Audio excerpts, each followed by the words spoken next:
Okay, okay. Good evening, everyone. Welcome to SAMSIDDHI 2020. The word meaning of SAMSIDDHI itself is complete knowledge.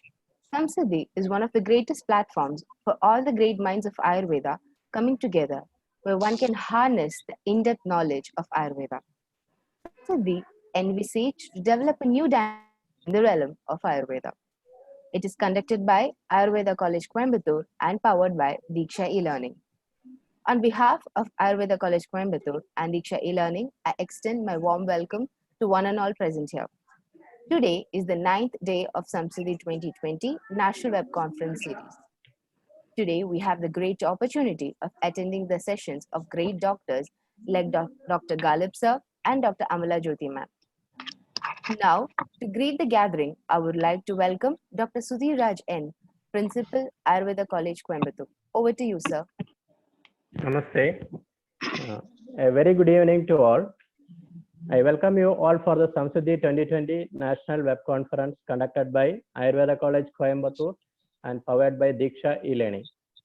First of all, I thank all the resource persons present here and participants who had joined with us today. Today, on the 9th day of SAMSIDDHI, we are graced with the presence of Dr. Galib, Associate Professor, Department of Rasashastra and Vaishya All India Institute of Ayurveda. He completed his UG from Hyderabad Government Ayurveda College and completed PG from National Institute of Ayurveda, Jaipur. And he took his PhD from National Institute, Jamnagar. He will be talking on the topic Pharmacovigilance Initiative of Ministry of Ayush and Introduction. With great pleasure, I welcome you, sir. In the second session, we are having Dr. Amala Jyoti. She will be talking on the topic medical cosmetology opportunities and challenges. So she is a former faculty of SDM Ayurveda College, Udupi, and she was the faculty in cosmetology course conducted by SDM College of Ayurveda. With so much of gratitude, I welcome Dr. Amala Jyoti. I welcome all the participants from different parts of India and abroad to SAMSIDDHI 2020. Thank you very much. Thank you, sir. Before starting the session, I would like to go through a few of the basic instructions to be followed throughout the session. For an uninterrupted class session, use laptop with high-speed internet connection. Please make sure your microphone is on mute to have a disturbance-free session. In case of any disruption, please check your internet connection first. And if the problem is within our network connection, kindly raise the issue in the chat box. Filling your full name to be displayed is appreciated. Any questions can be raised in the link provided in the chat box. Questions raised in the link will be cleared at the end of the session. Now, to give the welcome address, I would like to welcome Dr. Tulya Mohandas, Associate Professor, Department of Kaya Chikitsa, Ayurveda College, Coimbatore. Good evening, everyone. Today, I feel proud to welcome Dr. Galib, my guru, to SAMSIDDHI 2020. I personally feel very much happy to listen to Sir's class again after 15 years. We are lucky that we got his presence here to enlighten us with his abundant knowledge. I am thankful that from his busy schedule, Sir agreed to spend some time with us to speak on topic Pharmacovigilance Initiative of Ministry of Ayush and Introduction. So, behalf of management, faculties, students of Ayurveda College Coimbatore, and for all the participants who are gathered here, I would like to welcome you, sir. Thank you, ma'am. Om Shri Guru Pyo Namaha. Guru Brahma, Guru Vishnu, Guru Devo Maheshwara, Guru Sakshat Parabrahma, Tasmai Shri Gurave Namaha. Guru is the creator, Brahma. Guru is the preserver, Vishnu. Guru is the destroyer, Maheshwara. Guru is the absolute Lord himself. Salutations to that Guru. By this, I would like to invite Dr. Galib sir, who is our first guest speaker of the day on the topic Pharmacovigilance Initiative of Ayush Ministry and Introduction. Before that, I would like to say a few words about sir. He completed UG from BRKR, Government Ayurveda College, Hyderabad, and PG from National Institute of Ayurveda, Jaipur, and got his PhD from Institute of Postgraduate Teaching and Research in Ayurveda, Jamnagar. He has presented numerous papers in national and international level, currently working as Associate Professor in Department of Rasashastra and Bhaishya Kalpana, All India Institute of Ayurveda, New Delhi. I would like to welcome Sir to SAMSIDDHI. Now, I would like to hand over the session to Sir. Over to you, Sir. Yeah, thank you so much. I feel all of you can hear me, right? Yes, Yes, sir. sir. Yes, sir. Yes. Right. Okay, thank you. Thank you so much. Thanks for the introduction. Dr. Tulia, Mohandas, and Dr. Binu Alapat, who actually introduced me to this SAMSIDDHI, and okay, Dr. Sudhir Raj, Principal Ayurveda College, Coimbatore, and yeah, thanks to COVID. Uh, so COVID, okay, so many, all of us, okay, so we know that COVID is a sort of, okay, infectious, pathology or disease entity, but I feel I was hearing some sort of other acronyms of COVID, but after hearing a couple of versions, okay, so I understood it as a COVID generated opportunities for virtual interactive dialogues or discussions. C stands for COVID, of course. O, okay, I'm saying it O as opportunities, and virtual interactive discussions. So COVID, okay, so it's a sort of, okay, so opportunity that is given for us for virtual interactive discussions. Okay, so COVID, okay, I'm thankful for COVID also. Okay, so because of this COVID, okay, so at another platform, somebody said that not only the COVID is pandemic, but all these webinars are also, so they became pandemic. So it made the globe to come very closer, and to it given an opportunity to share our views and opinions on different areas without okay, so any time. So thank you so much for this opportunity, and I was looking into the participants. It seems okay, so there are many students who might be from undergraduate and postgraduate streams of traditional systems of medicines, basically maybe from Ayurveda stream. In my this brief presentation, I'm not going in detail of what exactly the system is, but the skeleton, otherwise an outline, I'm trying to provide to you. Just give me a couple of seconds so that I can share my presentation. Yes, sir. Yes.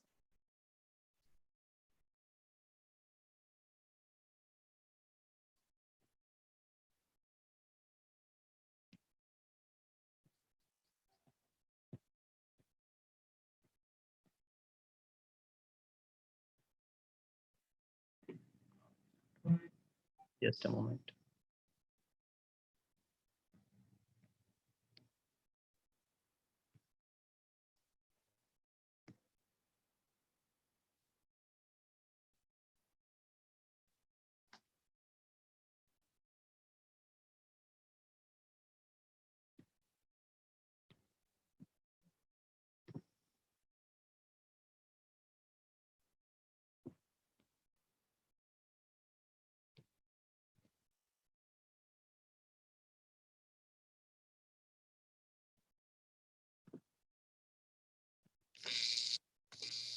Yeah, you can see this, right? Yes, ma'am. Yes, sir. Yeah, Yes, it's sir. okay.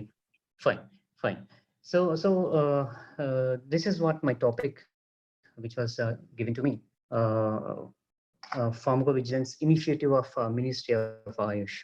So only skeleton, otherwise, okay, so outline I'm going to provide over here for the next uh, around 35 to 45 minutes, not more than, I won't take more than that. In this presentation, so the outline it is just I'm going to tell something about need. Okay, so why, okay, so whether we need so this system of pharmacovigilance, how this program has been initiated, and what exactly is the status of this program as on date. Okay, so in the country scenario.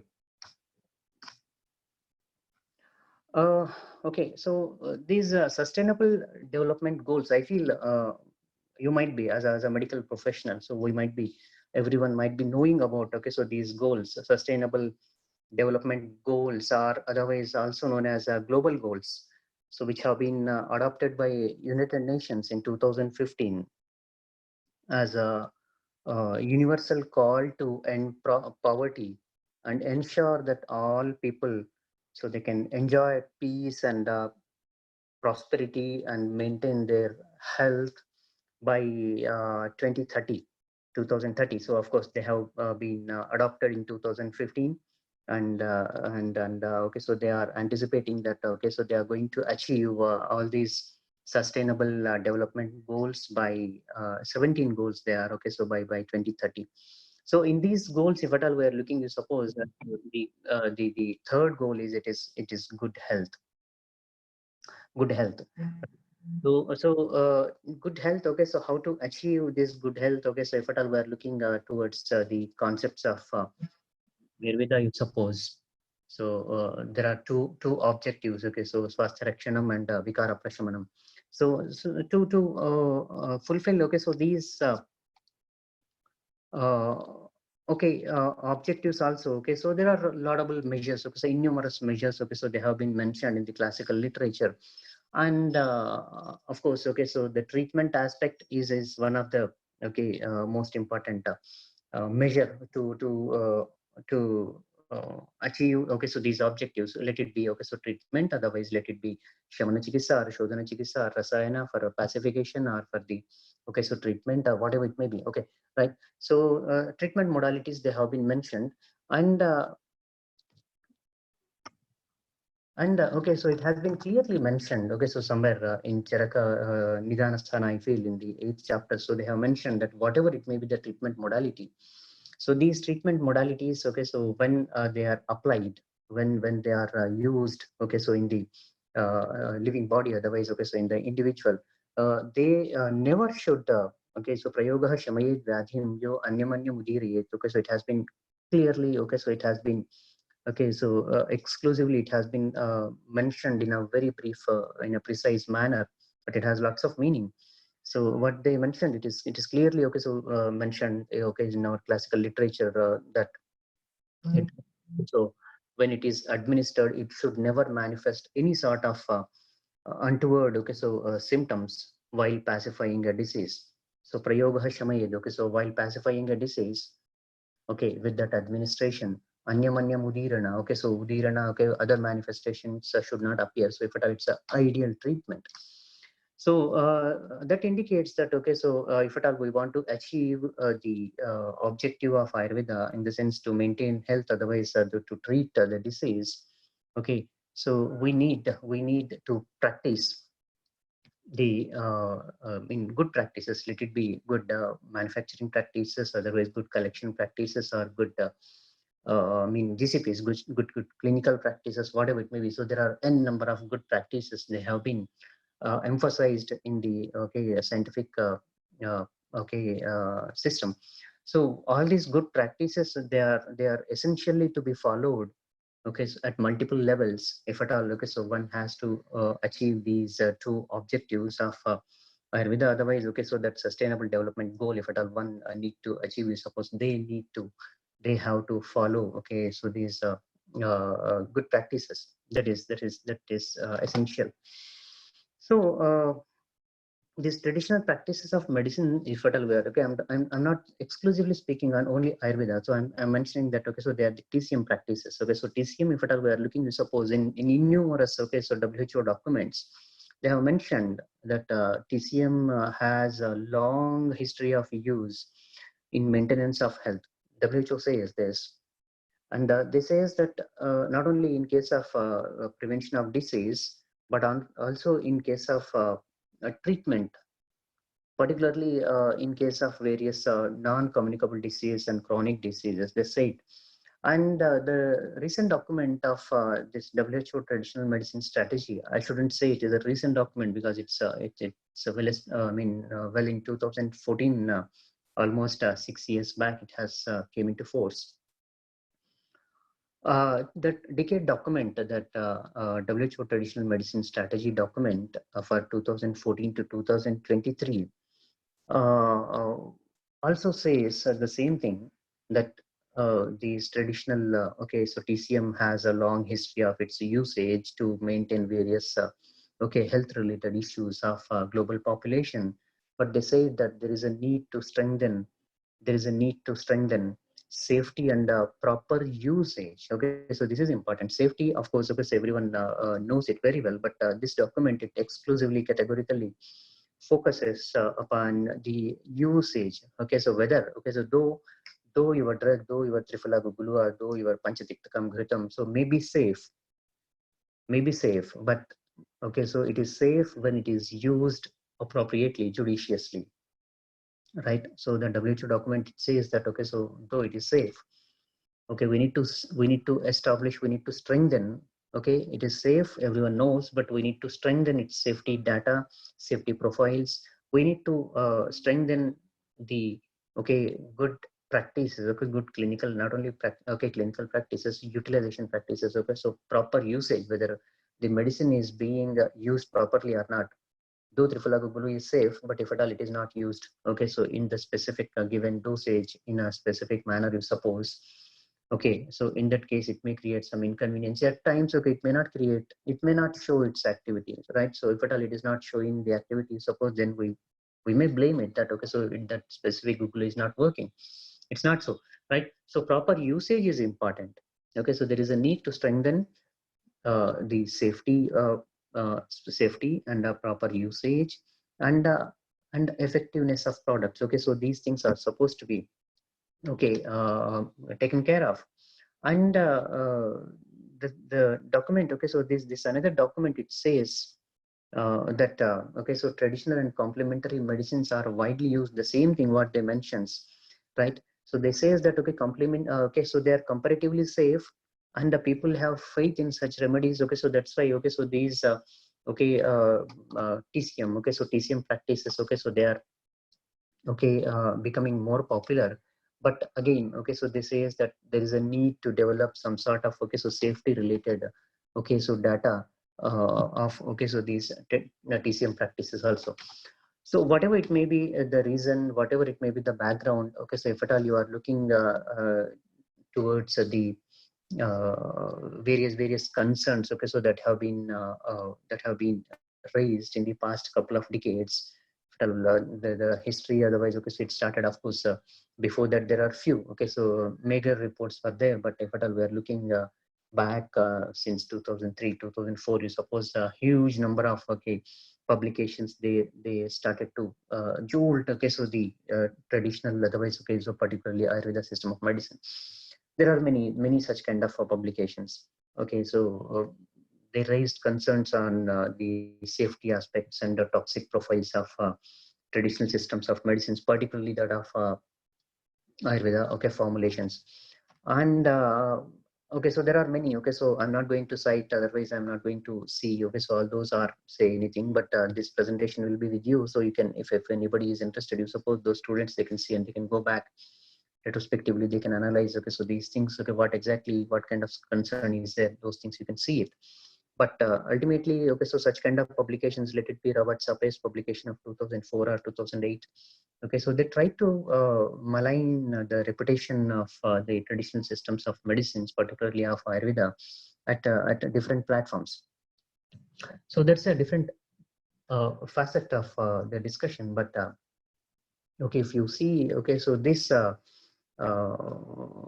what I can say, report which is published otherwise, okay, so which is given by Dr. Philip, who is he? Abbe Phillips. Okay, so I can't see it clearly, but Abbe Phillips. Okay, so he says, okay, so in the bottom line, okay, of this, okay, report, what they are mentioning is, do not use Ayush-based systems of medicines or traditional or folk medicines or other commercial herbal supplements without scientific clinical evidence for the same in the diagnosed disease condition. Okay, so they are warning their patients.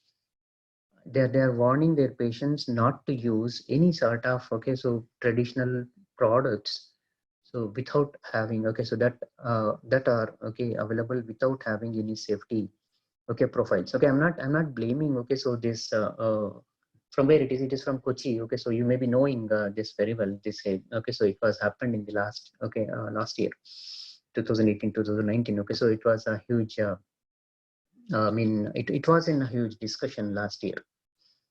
So I'm not sure, okay, so whether the similar kind of okay advisories or additional comments are existing even today or not, that I'm not sure. Even I'm not saying that, okay, so these physicians are wrong and we are right. Okay, so that is also, I'm not going to say anything, but see, so what they're mentioning is, okay, so oh, they're mentioning that, okay, so scientific clinical evidence is essential. Okay, so I can see, okay, so these a couple of, okay, so words, okay, so from his advice, otherwise additional comments they may be, okay, so why they mentioned that one, okay, so that is a different issue. Okay, so it may be they may not be, otherwise, okay, so their experiences may be something different with the traditional practices. Okay, so we are not going to discuss, okay, so these issues, but ultimately the thing is, they are saying if you have some sort of evidence, use it. If you doesn't have any evidence, right, how, okay, so we need to generate evidence. Okay, so that's again, it's a different issue, right? But ultimately keep it in mind that, okay, so if our product is safe, our product is efficacious, we need to have some evidences. We need to generate evidences. Until and unless if evidence is not there, so then it becomes difficult to convince the conventional otherwise, okay, individuals. This is again, okay, so whether it is possible to develop and generate evidences for each and every practice, that is a big question again. Okay, so I can't even we can't satisfy, okay, so each and every individual at each and every given moment or point.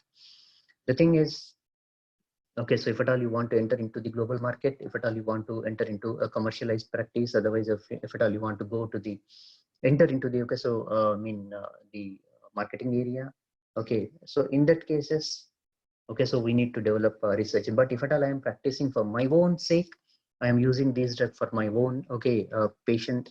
So in such cases, okay, so the issues are different, opinions are different.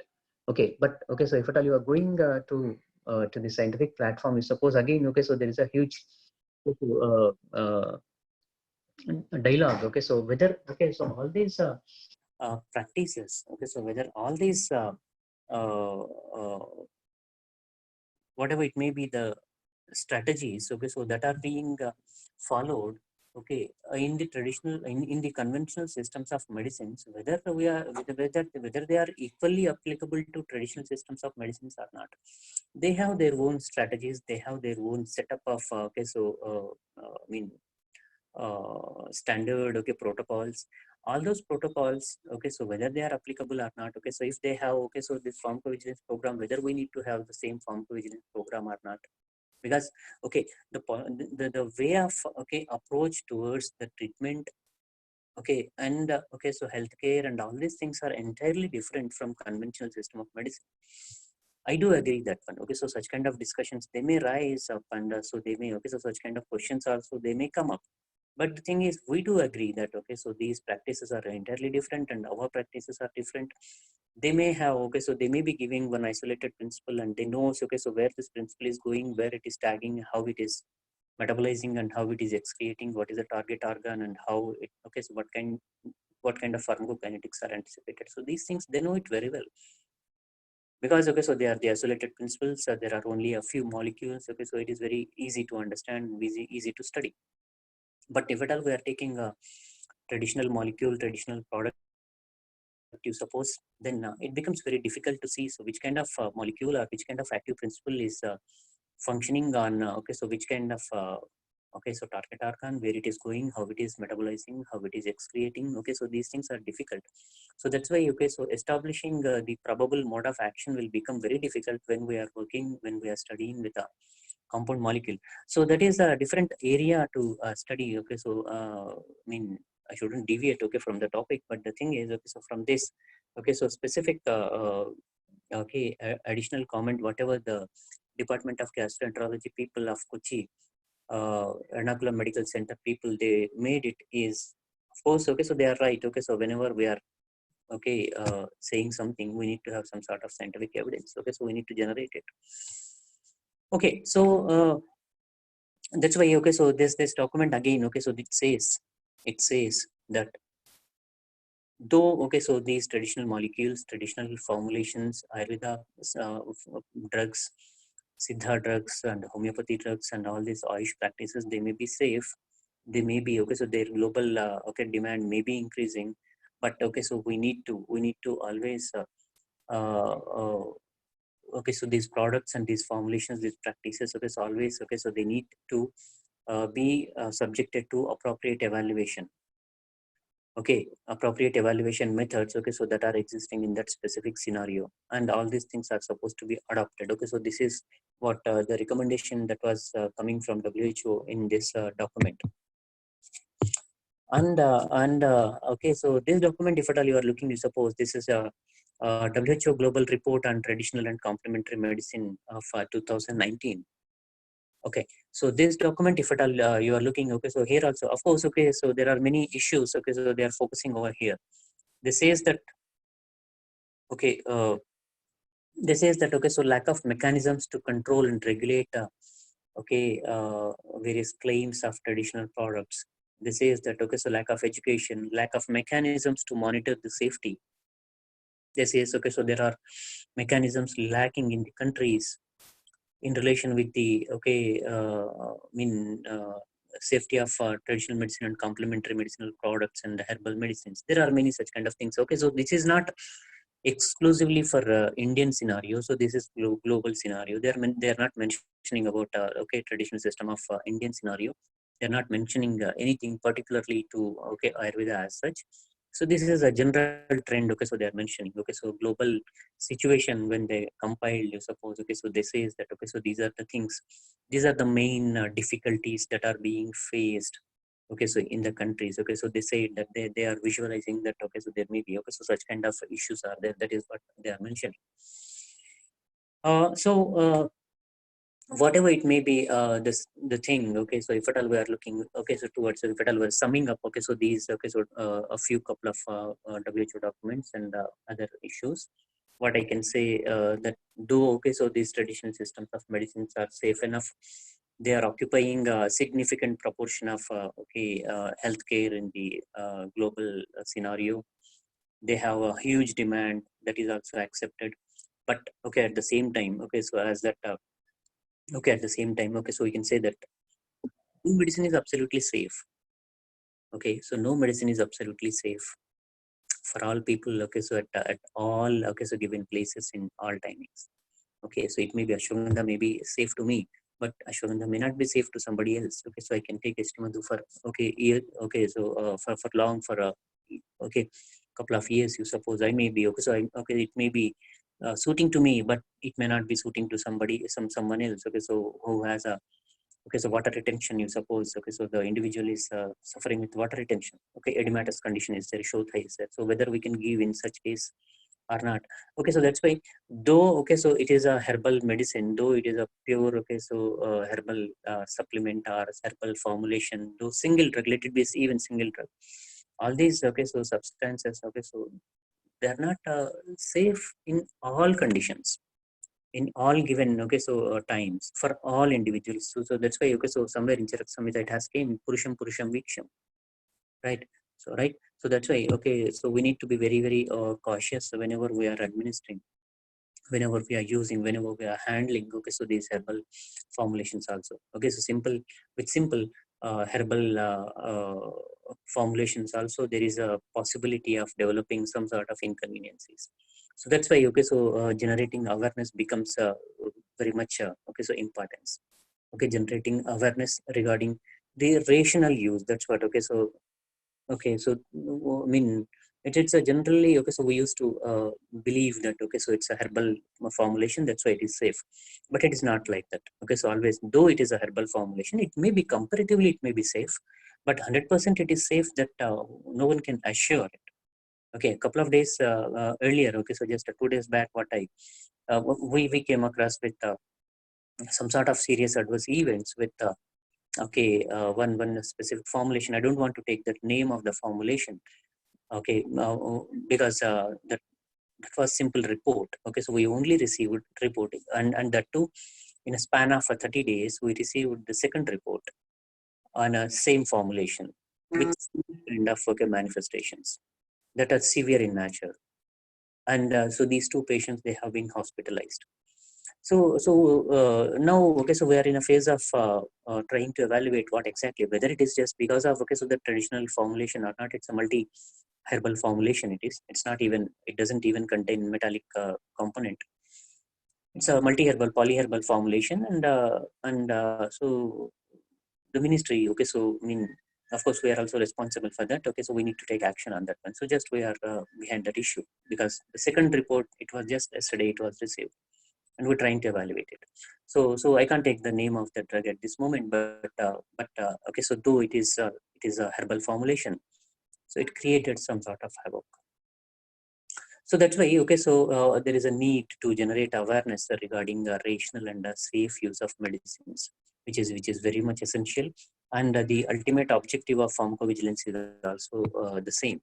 Okay, so it tried to generate awareness regarding okay, so regarding the rational and safe use of medicines at different levels. And of course, okay, so not I won't go in detail. Okay, so about this definition, it is nothing but pharmacovigilance is nothing but just to see. Okay, so there are the multiple activities related with the detection and assessment. Okay, so the same thing what I mentioned. Okay, so somebody reported, suppose, okay, so XYZ this adverse okay, so reaction has been manifested, you suppose. Okay, so we need to assess it. Okay, so we need to evaluate it, we need to study it, whether it is because of the drug or whether it is because of some other reasons. Okay, so that we need to evaluate it. So we need to okay, so see, we need to detect, we need to assess, and we need to understand whether it is okay, and if possible, we need to prevent it. Okay, so I mean, pharmacovigilance is nothing but a sort of a set of okay, so different activities, so which are related to the detection, assessment, understanding, and prevention. Right? So detection, assessment, understanding, and prevention of adverse drug reactions. Of course, with again, okay, so I can say that okay, so adverse drug reactions with traditional systems of medicines is less, but there is a possibility. One cannot say that always they are safe enough. So suspected adverse drug reactions, I can say. Right, prevention of suspected adverse drug reactions or other medicine-related problems. Okay, so all these things are supposed to be generated. So this was, of course, way back. If at all we are looking into the history, suppose it was way back in 2007. 2007. So when this was felt by Ministry of Ayush to look into this specific area, and Institute for Postgraduate Teaching and Research in Ayurveda, the building, whatever you are seeing over here, so is the okay Jamnagar's building. So this institute, they took up this activity in way back in 2007, almost 10-12 years back, under the okay flagship of WHO country office, India, right? So they conducted a 3 days program workshop, and in that program, at the end of this workshop, the during the valedictory session, the then director of Ministry of Ayush, Mr. Chedda, so he mentioned that okay, so this workshop is organized, but this workshop is supposed to be, I mean, it shouldn't be cleared over here. Otherwise, okay, so this workshop, this activity is supposed to be carried forward, and it should become a national program. Okay, so that was his words, and considering his words, okay, so the Institute for Postgraduate Teaching and Research in Ayurveda, they took it up, and they formed a consultative committee. Okay, so they have various cycles of discussions in between, involving various stakeholders, involving academicians and administrators, Ministry of Ayush and WHO country office, and all those people.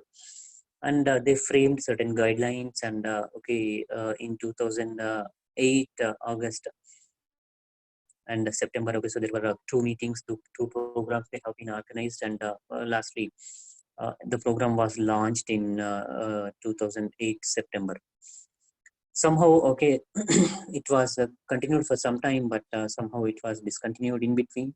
And after that, again in 2017, almost a decade after, in 2017 again, so this program was revived with the active initiation of drug control cell at Ministry of Ayush under the leadership of Dr. DC Katoj. And so this program now, it was even extended to homeopathy. Of course, in the program which was initiated in 2007, it was only limiting for ASU, Ayurveda, Siddha and Unani drugs, whereas the recent program which was initiated in a couple of years back, it also covers the homeopathy medicines also. So in this program, okay, so we have a three-tier mechanism. Okay, there is a national center, so which is known as National Pharmacovigilance Coordination Center, NPVCC.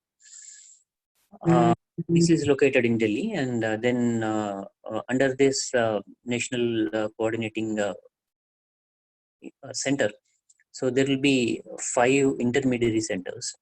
So these 5 intermediate centers, okay, so they have been, the ministry, okay, so they recommended to identify, okay, so while identifying, okay, there was a discussion and they said that all the national institutes at least, okay, so they should become the intermediary centers. Accordingly, that National Staff Ayurveda Jaipur and Institute Teaching and Research in Ayurveda Jamnagar, okay, so these two, so they became the intermediary centers for Ayurveda stream, while for Unani system of medicine, the National Institute of Unani Medicine Bangalore and National Institute of Siddha for Chennai, and National Institute of Siddha Chennai for Siddha system of medicine, and the National Institute of Homeopathy Kolkata for homeopathy system of medicine. Okay, so these are the intermediary centers, and okay, under these, okay, so intermediary centers there will be various peripheral centers. So as on date, if at all we are looking, you suppose, okay, so we have around 63 peripheral centers, and as I mentioned, there are 5 intermediary centers total. Okay, so 68 centers are functioning, and for Ayurveda there are 28 peripheral centers. For Siddha there are 14 centers, for Unani 10, and for homeopathy 11. So total there are 63. Okay, so centers that are existing in the current scenario.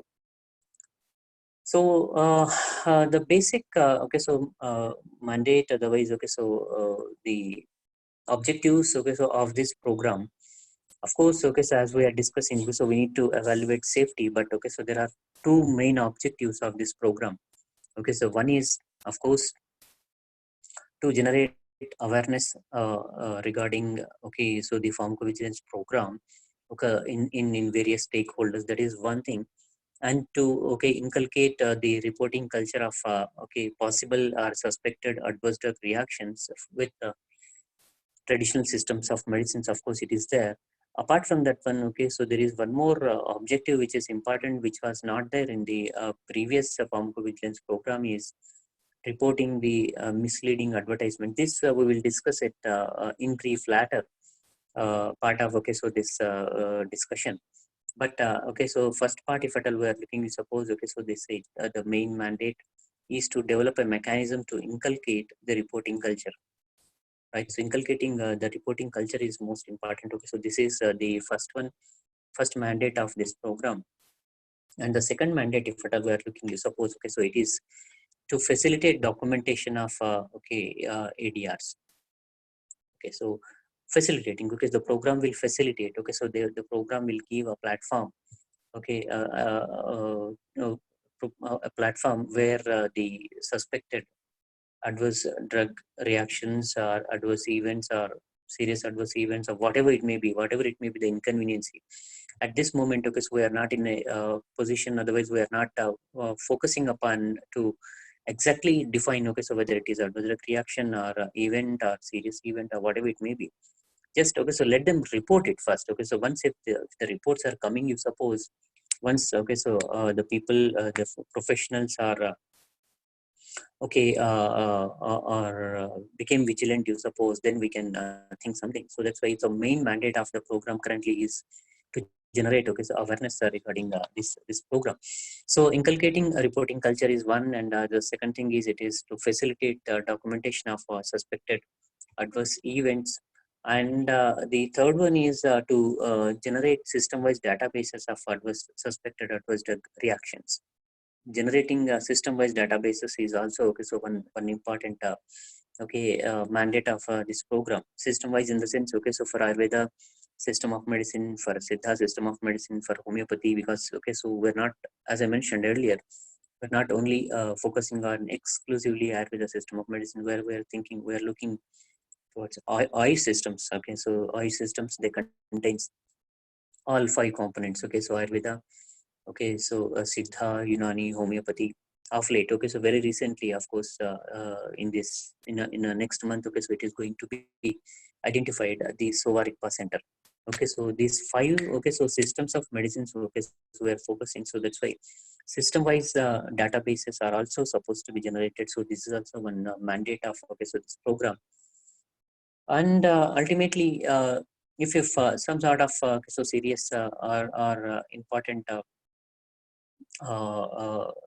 reactions which are formulation specific, if at all they are found, you suppose if risk benefit ratio is after calculating, if at all it is coming towards, okay, so if risks are more and there are no much benefits, you suppose, then we can recommend on its clinical so safety to the further authorities to take specific actions. Okay, so these are the different aspects of okay, mandates. And okay, so these are the centers, okay, so that I was mentioning. Okay, so there are 63 centers as on date which are working at the periphery of the country. And in Kerala, if at all we are looking to suppose, Ayurveda department of Amrita Institute of Medical Sciences, Kochi, is the center. Otherwise, okay, so in Karnataka, okay, we have a couple of centers in Andhra Pradesh and in, okay, so other parts of, okay, so in Mumbai and other. So you can see there are around 28 Ayurveda centers. And you can see for Siddha, for Unani, for homeopathy, okay, so there are centers that have been identified. And okay, so the details, okay, so whatever we are discussing, okay, so all these details, we can go to that website. Okay, so you can see that ayushsuraksha.com is there. Okay, so in that ayushsuraksha.com, you can click on that okay, link, and you can enter into, okay, so all the information, whatever we are discussing over here, okay, so everything it is there. You can have an access, okay, so to this information related to these pharmacovigilance program. And yeah, okay, if some sort of any sort of, okay, so inconvenience is noticed, to suppose, okay, so right, so I mean in this brief, otherwise, okay, so short presentation, so we're not going to speak anything about how to identify adverse drug reaction. So when to say that, okay, so the inconvenience is adverse events are serious, or when to say that it is not serious, when to say that it is mild or moderate, or okay, so so all these technical issues, okay, so we're not going to discuss over here. But the thing is, just keep it in mind that, okay, whatever it may be the inconvenience, something is noticed new, something is something appeared new which was not there before starting the treatment. Okay, let it be symptom or let it be even, okay, so people nowadays, so they are even focusing upon the, okay, so different levels of, okay, so biochemical investigations. Okay, so initially it was, okay, so liver functions, okay, so they were in normal state, and after administering this specific drug, okay, so these liver okay, profiles, okay, so LFT, okay, so it is increased. There are, of course, there are no symptoms, but okay, so liver profile LFT, you know, function tests, okay, so they are abnormal, they are becoming abnormal. Kidney functions are becoming abnormal, hemoglobin is increased or decreased, whatever it may be, which was not intended to that specific drug, which is noticed, okay, in your clinical practice. Okay, so all such cases, okay, so they are supposed to be reported. Okay, so sometimes it may be fatal, sometimes it may be very mild, sometimes, okay, so it may be creating inconveniences, sometimes it may be hampering the or intervening with the quality of life of the individual. So whatever it may be, okay, so it is supposed to be reported. So whatever it may be the inconvenience which is not there before starting the treatment and which is developing after administration of that specific drug, all these things are supposed to be reported. So just keep it in mind that, okay, so whatever comes in contact with you, whatever is noticed, okay, so after administration of that specific molecule or drug or traditional formulation, that is to be reported. So just you report it. Okay, so reporting is okay, so your duty, right? You don't think that okay, so what kind of reaction, what kind of, whether it is adverse drug reaction or whether it is event or whether it is adverse event or whether it is, you leave about that and you don't think about that, just you report it. Okay, so right, so if at all okay, somebody want to report, you suppose okay, so there is a link, okay, so in the bottom of this slide you can go to that link, or okay, so directly you can click on that okay, oisraksha.com. In that one, reporting okay option is there. Okay, so in that reporting option, if at all you are going, you suppose these okay, reporting formats you can download. Okay, so it is even available in the PDF format, and in Word document also it is there. You can download it and you can fill it, and you can upload the okay duly filled format, and directly it will come to us. And okay, so it is very simple format of a couple of pages. It doesn't have much technical details. Very simple format with basic consumer details, patient details, or individual's detail. Individual in the sense in whom that specific manifestation has been noticed. Okay, so his details, and you need not to write the name of the individual. So just you can put some initials, right? So if at all it is Ghalib, you suppose you can say it is GB. Okay, so that is enough. You need not to reveal the identity of that specific individual. And then okay, so some basic demographic data is there, and then you need to mention about okay, so what kind of new thing you observed. Okay, so what is that suspected inconveniency, otherwise okay, so adverse drug reaction observed by the physician, that is to be written over there when it is observed, and what is its description in a couple of lines, whatever you notice. Okay, so that is to be mentioned over there. And then okay, so what are the other medications okay, so the patient was using, okay, whether it was only one medicine he was using, if combinations are being if at all it is combination, you suppose okay, so let the all the combinations are supposed to be mentioned over there. Okay, so whatever it may be, the medicines, list of medicines is supposed to be mentioned over there. And apart from okay, so that one, if at all any other okay, so for example, you suppose okay, so he's a diabetic, and if at all he is on insulin, if at all he is on metformin, on a glucosamine, if at all he is using, okay, so the information of okay, so these medication is also supposed to be mentioned okay in that format at appropriate place.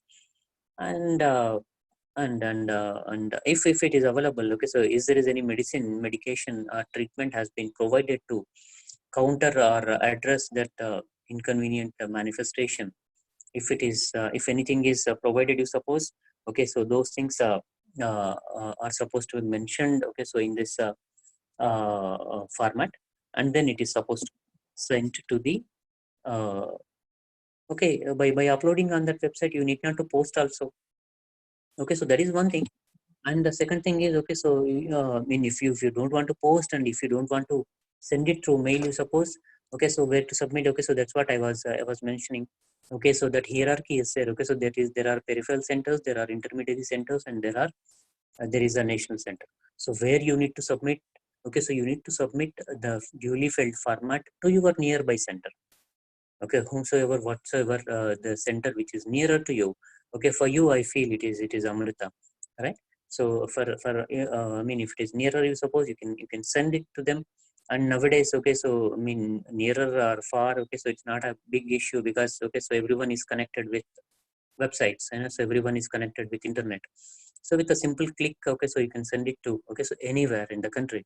But okay, so in this reporting mechanism, what we are doing is, what we are following is, it has to come through okay, so by nearer center.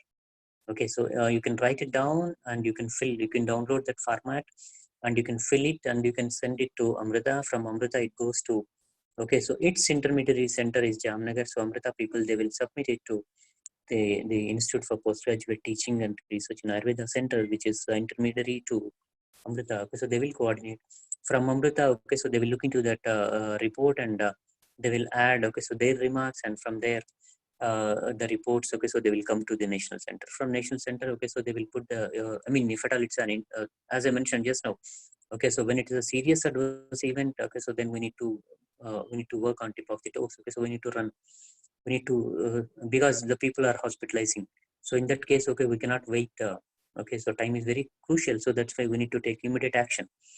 So we need to see, okay, so in the national center, okay, so then they will see, okay, so what kind of reaction it is, whether it is fatal, whether it is very severe, or whether it is minor, they will see.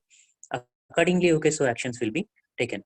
And who can report, okay, I mean, who can submit in the sense, okay, who can report, whether layman, whether the patient, whether the professional individual, who can report it, right? Currently, okay, so what the guideline says is that, okay, so only the healthcare professionals can report it. Healthcare professionals in the sense, okay, so the individuals who is associated with providing the healthcare facilities. They can be physicians, they can be, okay, pharmacists, they can be staff nurse, they can be, okay, so healthcare advisor, whomsoever. Okay, so they can submit it. But now what we are doing is, of course, it is not existing at this moment, but we are thinking it may take a couple of more months to come into force, but we're thinking to prepare one more adverse drug reaction format, which can be simpler than the existing one, for exclusively for a layman, the individual who is not a professional. The individual, I mean, at sometimes the patient also may report it. It's not that only healthcare professional is supposed to report it. So that is in plan. But currently, okay, so all healthcare professionals, okay, so you are all, okay, so all the UG PG students, okay, so you are also healthcare professionals. Definitely, you can submit your reports to the nearby center, right? So this is in brief, okay. So adverse drug reaction, other pharmacovigilance system is it is nothing but okay, so detecting, okay, so it's a setup of activities, so which are related with detection, assessment, and understanding and the prevention of suspected adverse drug reactions. Okay, so though they may be okay, so herbal formulations, but always, okay, so there is a possibility comparatively, okay, so definitely they are less severe and less chances, but always, okay, so there is a possibility of okay, developing adverse, okay, so drug reactions with any sort of, okay, so formulations. That's why they can, though it is a herbal formulation, okay, so they are supposed to be used judiciously. Okay, so you can see here, right? So formulations, okay, so they may be, it may not be, okay, so that much severe in case of herbal formulation, but okay, so if at all it is injudicious, if at all it is not, okay, inappropriate to that specific individual, you suppose, so in that case, okay, so always, okay, so it kills the individual, right? So that's why, so we need to be very, very cautious while using, okay, so these substances. Okay, so the statement of Paracelsus, of course, Paracelsus is not needed, because in Charaka Samhita Sutrasthana, if at all you are looking, you suppose in the first chapter there are innumerous okay, so versions or quotations or descriptions are available, which has categorically mentioned about the safety aspects of formulations, otherwise treatment modalities, right? So Paracelsus also, okay, so he says the same thing, all substance, okay, so the same thing what was mentioned by Charaka. Okay, all substances are poisons, he says. So nanaushadhi bhutam jagat kinchit dravyam, it's okay. At the same time, okay, it depends upon the dose. Okay, in which dose it is being administered. That's why, okay, so that's why, okay, so a dose only can differentiate poison from a remedy. Till that's why, okay, so in Charaka Samhita that is mentioned tilasya visham dadyat, right? So tilasya visham dadyat. So if it is visha, you suppose in such cases also you administer in tila matra. If at all you are administering in that specific, okay, so acute, okay, measured matra, then it may act like a remedy. Otherwise, okay, so it may create some sort of, you know it very well what happens. Even yeah, I was recollecting that one. All of you maybe referred that book, Medical Jurisprudence and Toxicology, Modi's Toxicology, right? So in the first page of that textbook, or in the introduction of, okay, so that first chapter, somewhere they mentions something about water intoxication, right? So water intoxication. So water also can become toxic when it is used in huge amounts. Okay, so they say that I feel it's around 6 liters per day, I feel. Okay, so that was the toxic dose. Usually, okay, so we used to take around 2.5 to 3.5 liters of water, but if at all it is doubled, you suppose. So in that case, okay, so it may become toxic. So that's why, okay, so though it is water, okay, so which is a very essential element for normal, okay, so human life. that also can become toxic if at all it is crossing that specific dose. So that's why, okay, so though it is herbal substance, though it is a, okay, whatever it may be the safest element, if at all it is used injudiciously, there is no specific delineation in between a poison and a herb. Okay, so the only thing, okay, so which decides, okay, whether it is poison or remedy is, okay, so it lies in the right dose. Okay, so that's why, so we need to be very careful. And the same thing what he was mentioning, William Osler, okay, who is mentioned as, who is considered as the father of modern medicine, that one of the first duties of the physician is to educate the masses not to take medicines. He says, okay, so Shankaracharya's version also, if at all we are looking to suppose, he says, let the food be your medicine. Right, so they say, okay, so don't consider medicine, okay, so in the first line of, okay, so right approaches, so you consider medicine as food. And Pathya, you know it very well, okay, so in each and every treatment chapter of let it be Charaka or Sushruta or whatever, in all these things, okay, so they have equal importance has been given to, okay, so congenial, okay, practices. Let it be Pathya, it may be Pathya in the sense, it may be Ahara, it may be Vihara, whatever it may be. But okay, so treatment aspect, otherwise medicines, they will come at the end of, okay, so all these things, if right. So that's why, okay, so he says that, okay, so one of the first duty of the physician is to educate the mass not to take medicine, right? Medicine that too injudiciously. So this is, okay, so in brief about okay, so pharmacovigilance program, and it is very, I mean, I can say that it's a toddler now. So it is learning to stabilize. We have, I mean, so it's a baby of only 2 years. And so in these 2 years, okay, so we try to stabilize, as I mentioned. And the program is nothing but, okay, so is nothing but detection and assessment of possible suspected adverse drug reactions. We have a hierarchy, as I mentioned, okay, so there is a 3-tier mechanism: peripheral and intermediary and national center, okay, so and as on date we have 63 plus centers, okay. And if at all, okay, right, so if any physician, if any healthcare professional, okay, so if at all they noticed any inconvenience, okay, so these inconveniences are supposed to be reported through, okay, so I mean, yeah, they are supposed to be reported to the nearest peripheral center. So this is the thing. And even directly they can log in. Logging is not needed, okay, so they can go to that website and they can download the format, and they can fill it and they can submit it by online, okay, so directly it will come to us. So that is also, okay, so there is a possibility. Any healthcare professional, okay, as I mentioned, any healthcare professional can okay, so report, okay, so these things. And as I mentioned, okay, so initially, okay, so there are 2 objectives, okay, so for this program. Okay, first objective is just, okay, whatever we discussed, it is nothing but it is nothing but reporting adverse drug reactions. That is one thing. And second thing is reporting objectionable advertisement also. I was looking towards the watch, okay, Dr. Tulya, if you are there, it seems, okay, I took okay, almost 1 hour time.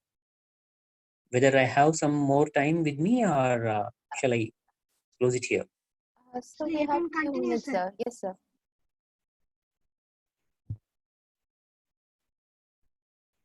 Sir? So you can Yeah. continue, sir.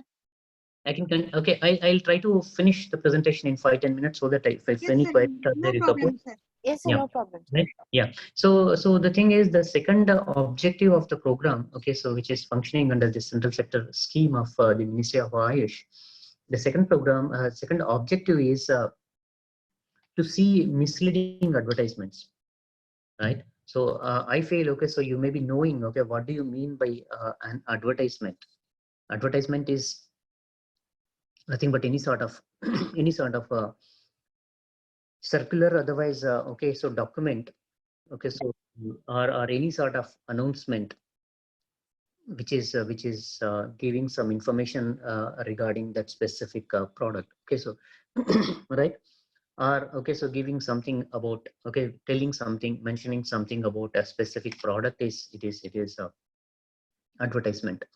And if at all we are looking towards, okay, so various qualities of advertisement, you suppose, okay, so ultimately they should be honest in representing their, okay, so their product, and it should be always non-offensive, and it should not, okay, so such kind of things, okay, so they should not such kind of products, okay, so have any sort of, okay, so harmful products in that in their products, and it should be fair in competition. Okay, so these are the 4 ideal qualities of advertisements. Okay, so these things, okay, so in detail, so we can discuss if in other instances whenever time permits.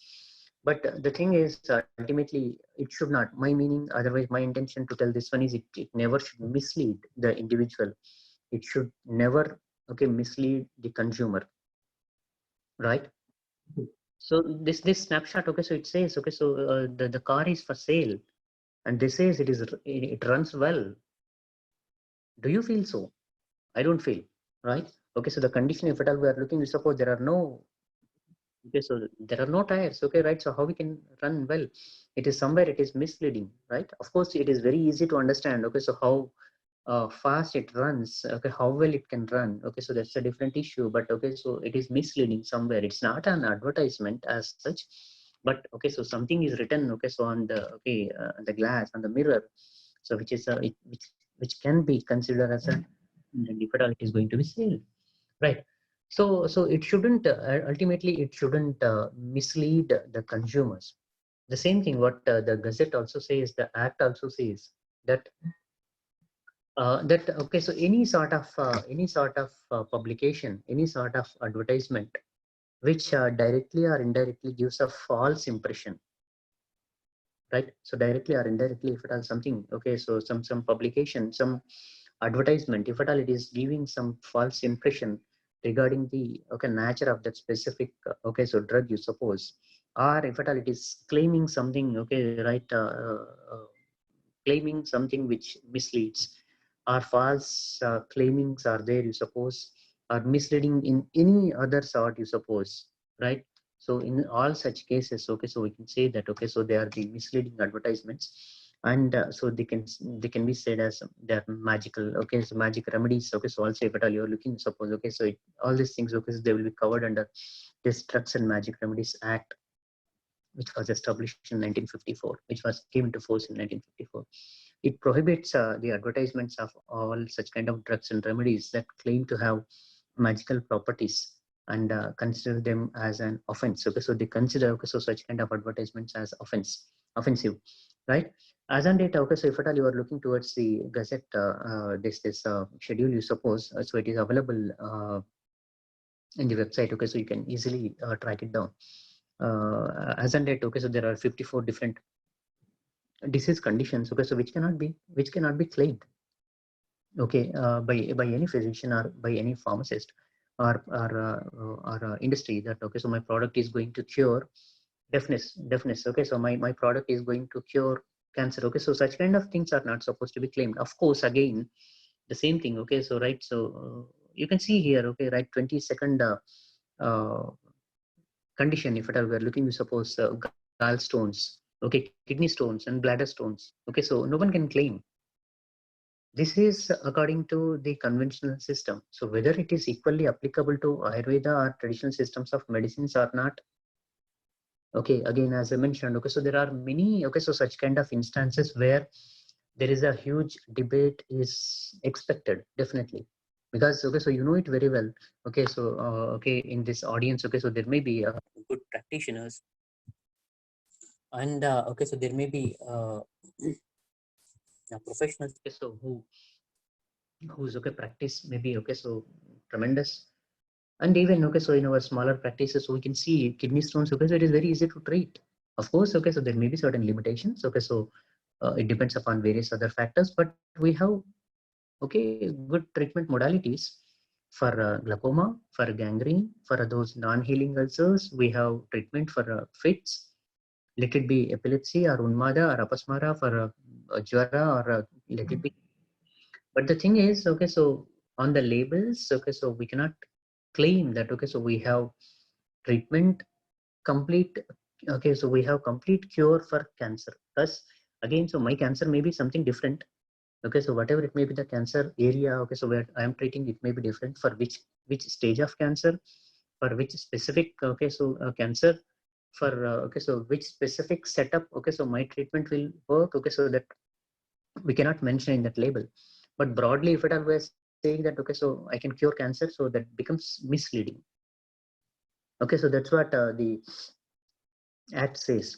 So ultimately, okay, so saying something that, okay, so my formulation, okay, so it is, so you can say that it is useful, but if at all you're saying that, okay, so you're going to cure it, okay, you have 100%, okay, so cure for that specific disease, okay, so which is prohibited, then it becomes an offense, okay, so in the eyes of the act.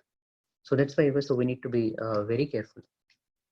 And if at all you are looking, okay, so we are in Corona period, right? If at all you are looking, suppose there are many such kind of okay, so many of you might have come across with such kind of things. I'm sure. I'm sure about it. Okay, so right. So a couple of days back in the last week, we saw this one immuno bread. Okay, modern bread. Okay, so they said that Ayush Ministry recommended immunity ingredients now in bread. Okay, right. Okay, so there was, okay, so in the middle, okay, so there was something, there's some Corona special khakra. Okay, so they mentioned that, okay, so by using this khakra, okay, Corona can be treated, right? In the Chennai, okay, Tamil Nadu sweet shop, if at all we are looking, suppose, okay, they prepared some herbal Mysore pak as COVID-19 cure. Okay, everybody, okay, so they want to encash the situations. Of course, you all knows about the, okay, history of this coronary tablet. Okay, so there was, okay, so all these developments you are very well know about these things. But the thing is, ultimately, whatever it may be, the advertisement, okay, it shouldn't mislead. Okay, so if the modern bread says, okay, so if they, okay, so it is going to improve immunity of the individuals, okay, so that immunity, so which is going to fight against coronavirus, okay, so they need to have some sort of evidence. Okay, so if they have evidence, okay, so definitely, okay, so that is appreciable. But okay, so without evidence, they shouldn't say, they shouldn't claim, they shouldn't label the products like, okay, so these things. So that's why, okay, so not only you can see, okay, so there are many sort of, okay, so such kinds of advertisements. This is diabetes healer. Okay, so this is within 100 days. Okay, so I'm going to cure diabetes. Okay, so they may say that, okay, this oil, okay, whatever it may be, marine Ayurvedic oil. Okay, so they advertises it as it removes joint pains in 30 days. What kind of joint pain, in which condition, in okay, so what kind, okay, so what kind of relief it can provide, okay, how much relief, okay, so from roots, okay, so how it can okay, cure, maybe, possibly, okay, so I'm not saying that it is not possible.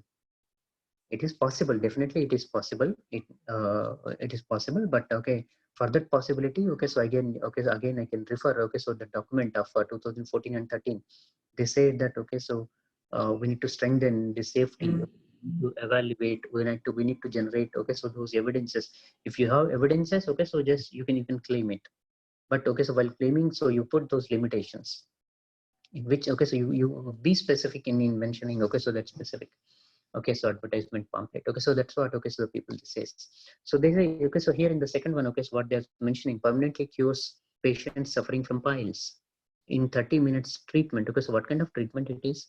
Okay, so right, when the authority, okay, so they went back to, okay, so these people, and when they try to have an interaction, okay, so there doesn't have any significant satisfactory justifiable documentation, right? So such kind of things, okay, so always they will mislead the people, the population, the consumers, the patients. So that's why ultimately, okay, so they shouldn't be they definitely can be considered as an offense.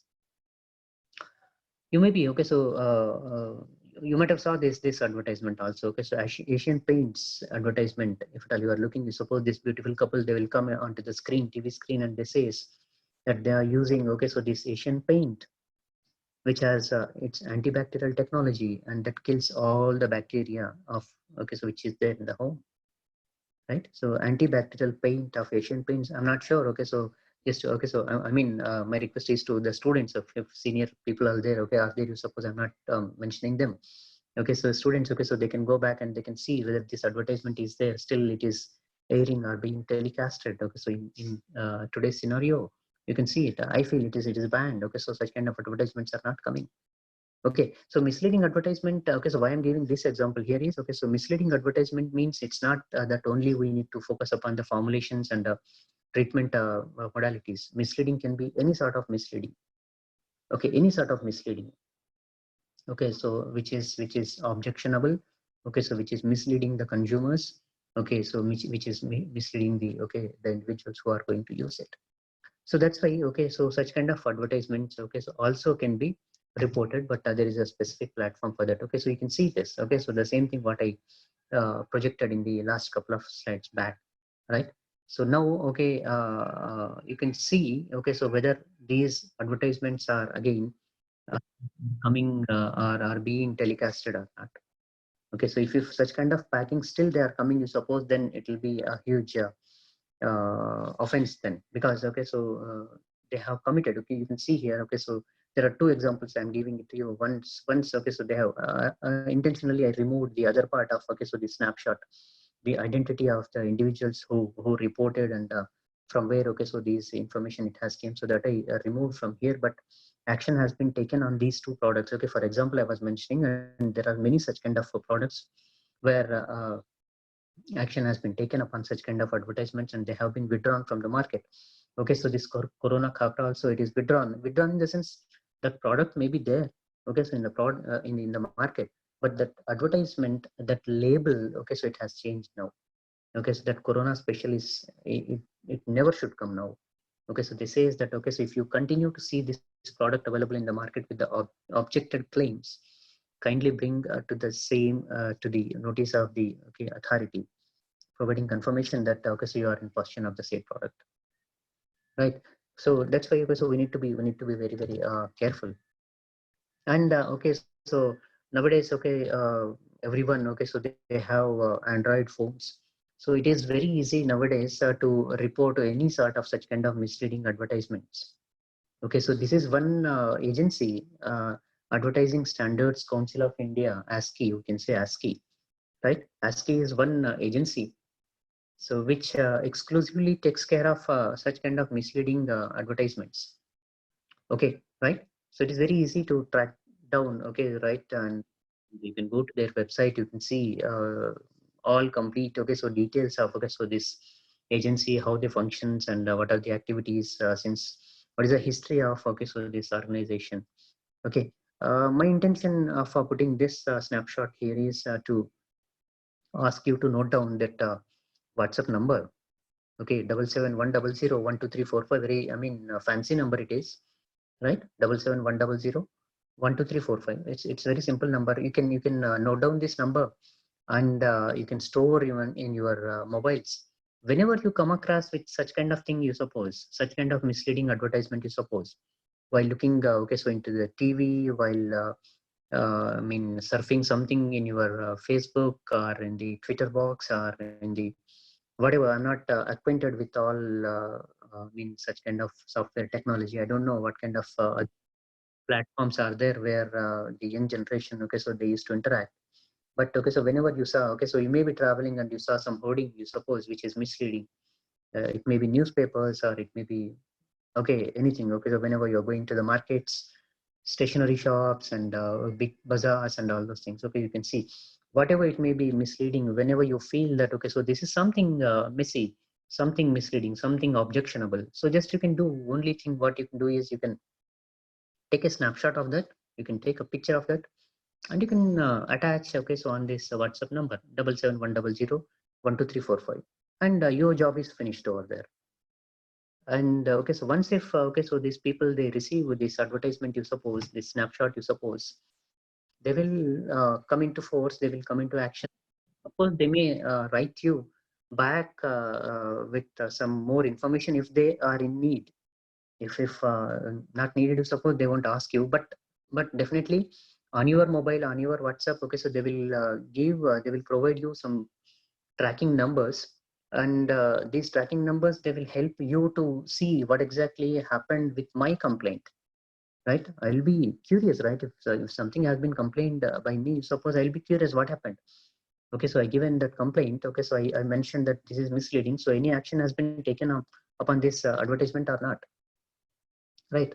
So you can track it down. Okay, so you can go to their website and you can track down, okay, what happened, where my complaint has been pending, whether it is pending or whether it is in I mean, action is being taken, whether it is under inquiry. Okay, so you can see those things.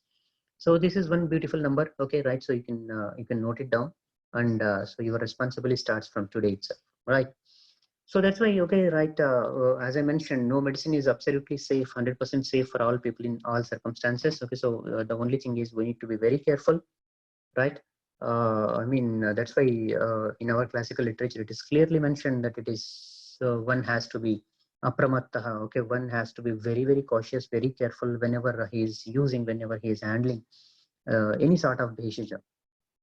And all those bheshijas are supposed to be administered, of course, swalpamatra in the sense. Okay, so is this second, okay, so stanza, it is exclusively mentioned for a pediatric population, but swalpamatra means it is in appropriate dosage, which is suiting to that specific condition to be administered. And if you see, the take-home message for this presentation is, okay, if you see or if you notice any sort of suspected, okay, so adverse drug reaction or misleading advertisement, you report it. If at all you are not reporting, you suppose, if at all you are silent, you suppose, it's not always golden. Okay, so at some times, okay, so we need to open our mouth. Okay, so we need to raise our voice. So that's why, okay, so do send the reports, suspected adverse drug reaction reports and misleading advertisement reports. Don't ignore if any new event during the course of therapy is noticed. Don't fear that. Okay, so we're not going to take any legal action, and your identity will be, okay, our prior responsibility. Okay, so we're not going to reveal the, okay, identity of any of the individual who is going to report it. Okay, so it will be kept under the high confidentiality. And don't think that, okay, so whose property it is. Okay, so it is our property. The traditional system is, okay, so it's our system, it's my mother system. So I need to protect the heritage of my, okay, right, practice, my policies. So that's why, okay, right, what he was saying, okay, it's from Rasratna Sumuche. He says it mantraitva samarchayet, right? All the principles, all the practices, all the, okay, so treatment modalities, they are just like, okay, so mantras. Okay, so they need to be meticulously practiced. Okay, we cannot deviate, we cannot dilute, we cannot bypass, okay, so all the treatment strategies. Okay, so whichever comes across, okay, so they cannot be taken as such. But the thing is, all the things are supposed to be meticulously practiced. If at all we are not practicing those treatment modalities, you suppose in that cases, okay, anyadha tadgatam tejaha parigruhnati bhairavaha. Okay, so the bhairavas, okay, so Rudra Kopa, if at all we are looking, suppose this adverse drug reaction is nothing but just like a Rudra Kopa.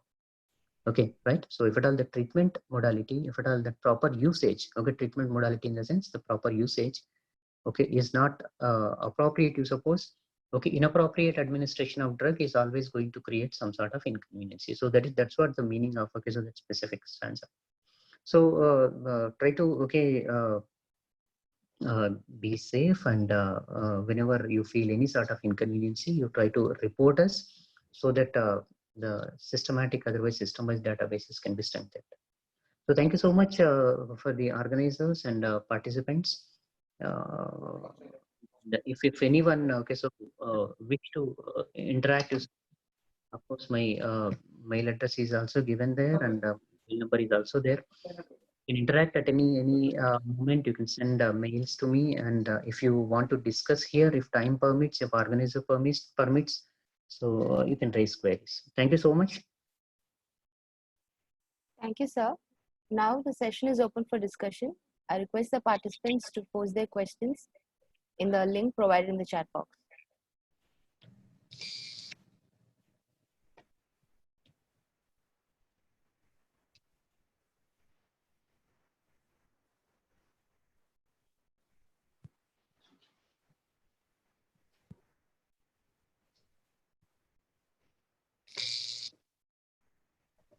Okay, sir.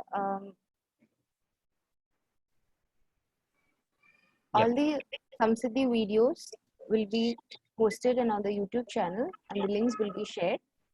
So can we conclude, sir? Yeah, if there are no questions, you suppose, then you can conclude. Okay, sir. Okay, sir. Then we can conclude.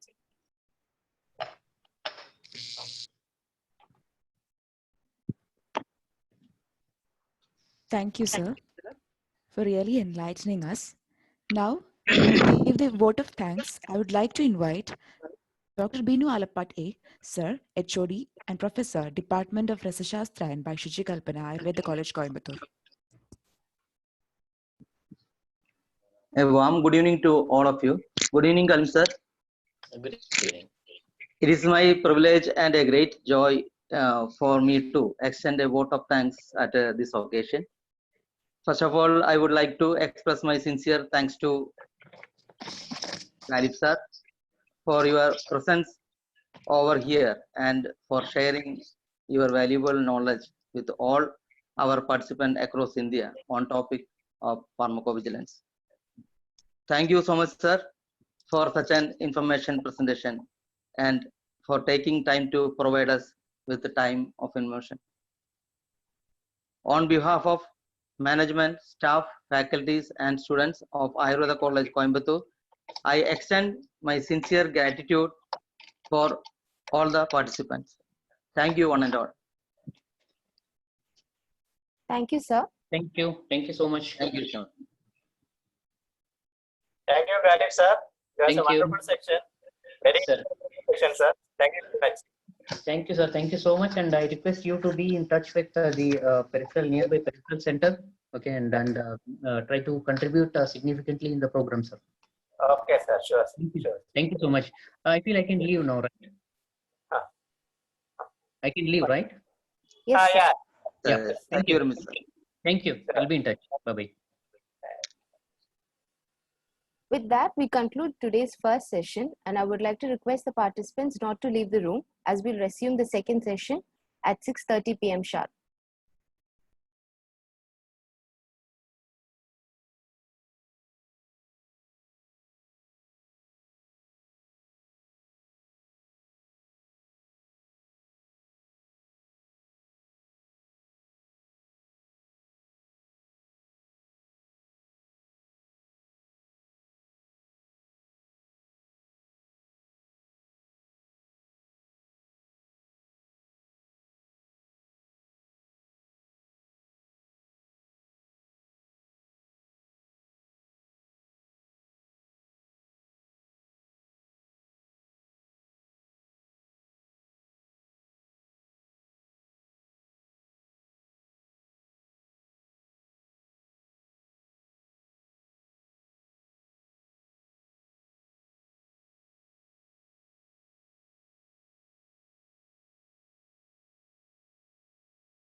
Ma'am?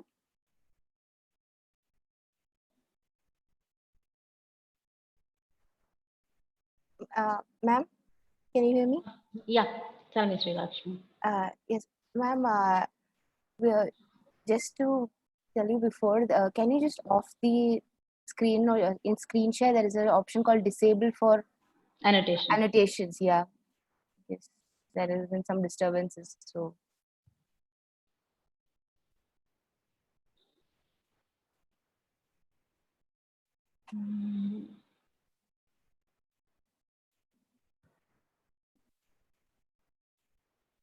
Where exactly? ma'am, in not- screen share, Yeah.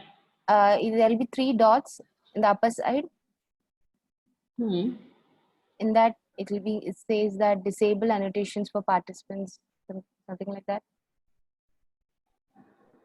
I'll just share my screen now. Okay, ma'am.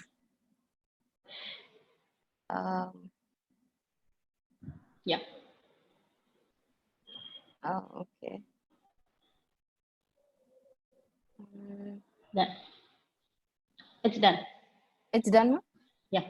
Okay, thank you, ma'am. Should I stop sharing the screen? Yes, ma'am. You can start when we resume the class. Okay. Okay, thank you.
Hello, Sri Lakshmi.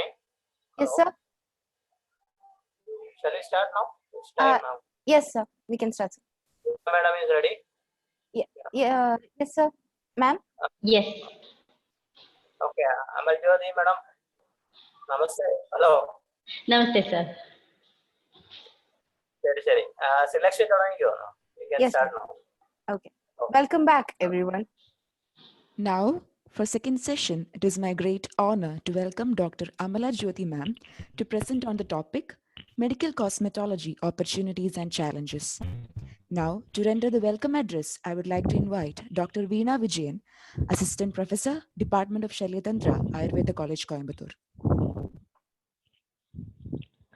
A very warm evening, all.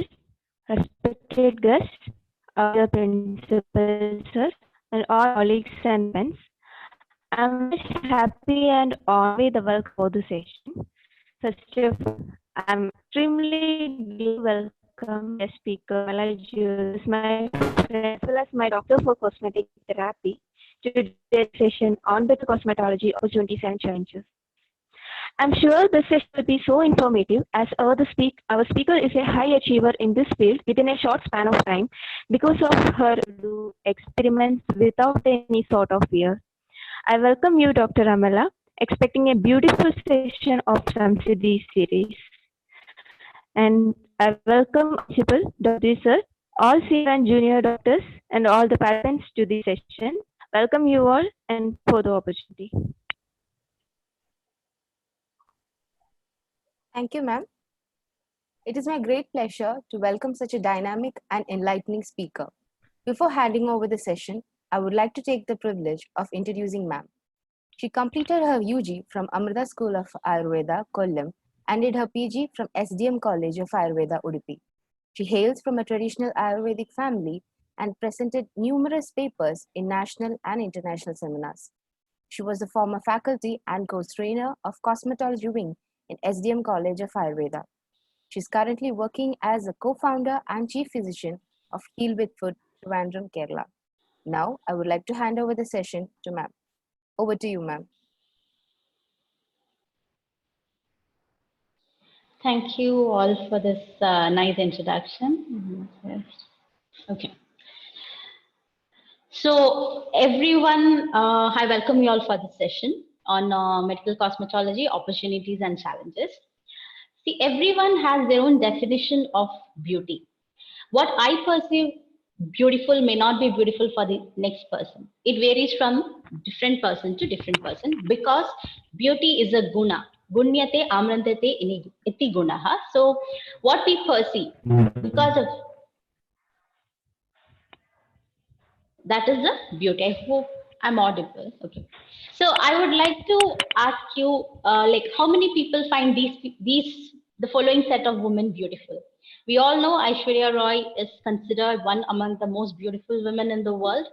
You have Kuria Diop, who is the melanin goddess.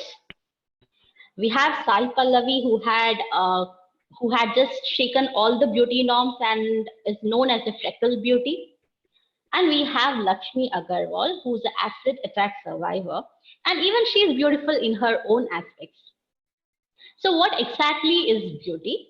So the definition goes, beauty is a combination of qualities such as shape, color, form that pleases the aesthetic senses, especially the sight. So if it is pleasing to your eyes, we feel that it is beautiful. The physical beauty of an individual depends on three factors: the contours of the body, the texture of the skin, and the quality of your hair and nails. The important question is, why is there this much importance given to beauty care? We all know skin is the largest organ and it is the most visible part of our body.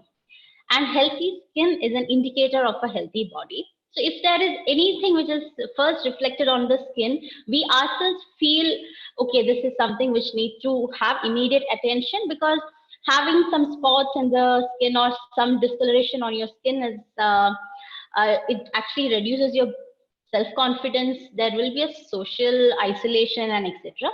So usually beauty care always has a higher predominance in the current society. So there are various factors which affect the texture of the skin. or the beauty of a person. So we have the uncontrollable factors, which is out of our hands, and we have the controllable factors, which actually helps us have a good skin or a healthy skin. So the uncontrollable factor is the natural aging. So we have, we cannot control our aging process, but we can always age in a beautiful way, provided there are some people at the age of 50, they do not look an age older than 35. Whereas there are people of the age 35 who looks as if, they are nearing to their 50s. So it depends on our lifestyle, how we control our aging, and the environmental factors. Like if you are in a very sunny place, there will be more melanin production, your skin becomes drier. If there is a humid place, there is still the sebum glands get coagulated, there are higher chances of your skin now having excessive sweating, etc. So these are something which we cannot control. But there are controllable factors. There are a lot of food which is actually good for your skin, which maintains the elasticity of the skin, provides a good collagen to the skin, incorporates all the vitamins and minerals, which is very much necessary for your beauty or your entire lifestyle, entire health to be good. Also lifestyles. There are certain factors like the use of cosmetics, maybe unhealthy practices like indulging in alcohol, smoking, etc. All these in due course gives you a very harmful effect, starting from the skin to all the organ system in your body. Ayurveda has very specifically given us a daily routine or the dinacharya, which if followed in the proper way gives you a healthy skin. So you have the first evacuation of your bowels. Once, if those people who know, like if there are a person who is very prone to getting acne, if you just look into their bowel history, they will either have a constipation or they'll have hard bowel. They will have difficulty in elimination of the bowel. Once your bowel is evacuated properly, you can actually notice that your skin becomes clearer and more healthy. Scraping tongue actually is very good for maintaining the oral hygiene. Brushing and gargling also helps you the same. It gives you a good breath. It gives you well-formed cheek muscles, and you will have a stronger jaw. Nasya, we can see in many of the cases of premature graying and all, Nasya is being administered. Abhyanka gives a moisture to the skin. It moisturizes the skin and it actually tones your skin nicely. Bath and shower maintains the luster of your skin and it helps in removing the dirt. We also have Udvartana, which is mobilizing the fat in our body and also improving the complexion of a person. And yoga and meditation along with your exercises is very much good for improving your circulation and giving you a properly manageable physique of yourself. But always, when we start off with the dinacharya, the first thing we learn all the theory, but how many of us practice dinacharya? We don't do abhyanga daily. We don't forget about getting in Brahma Muhurta. That is something out of question. Most of the people nowadays go to sleep at that time. We don't have all these, many people don't take bath daily.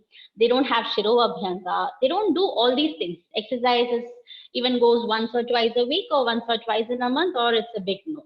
So people always find this dinacharya is a very good way, which is to maintain your health, but it is the hard way. So we always seek out for the easiest way.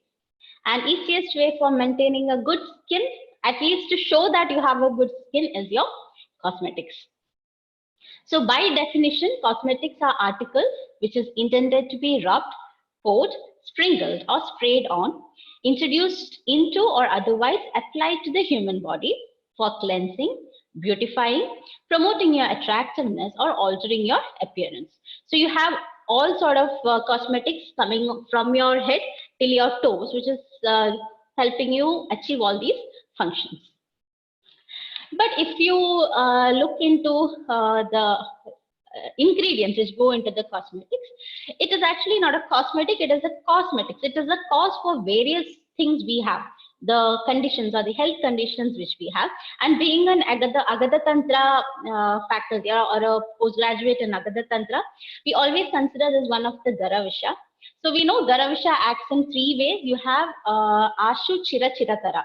So this is very much appreciated when it comes to cosmetics, because there are certain conditions where you have a instant reaction, which is very ashu.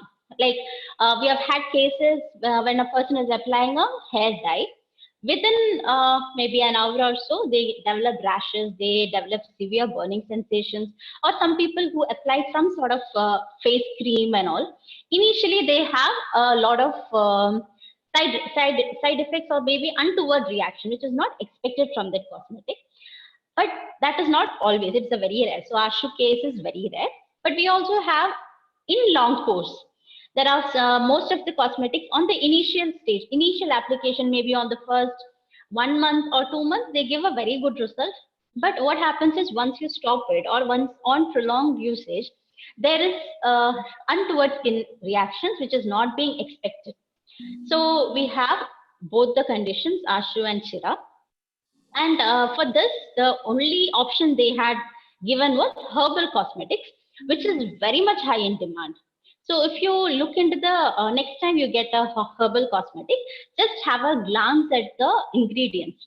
So if you can, though they claim it is 100% natural, you can just note that maybe the herbal extract which is going into this cosmetic is maybe less than 1% or maybe 2 to 3%, nothing more than that. Because anything herbal, which if it has to be stored for a longer period, they would need to have some maybe stabilizers, maybe some mild preservatives, which they say is the approved, government approved stabilizers, but it is not the case always. So we should understand what is the chemicals which goes into this.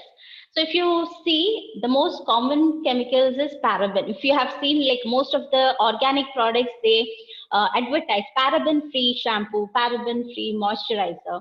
So you can note they have a lot of side effects, ranging from a small skin lesion to cancer. Even the use of talcum powder, there are certain studies which says that, you know, the continuous usage of the cosmetics have led to various cancers. Like lead is a very common common ingredient in all the kajals. So we know there are various reactions. And if you just to give you the number of chemicals in the products which we use daily.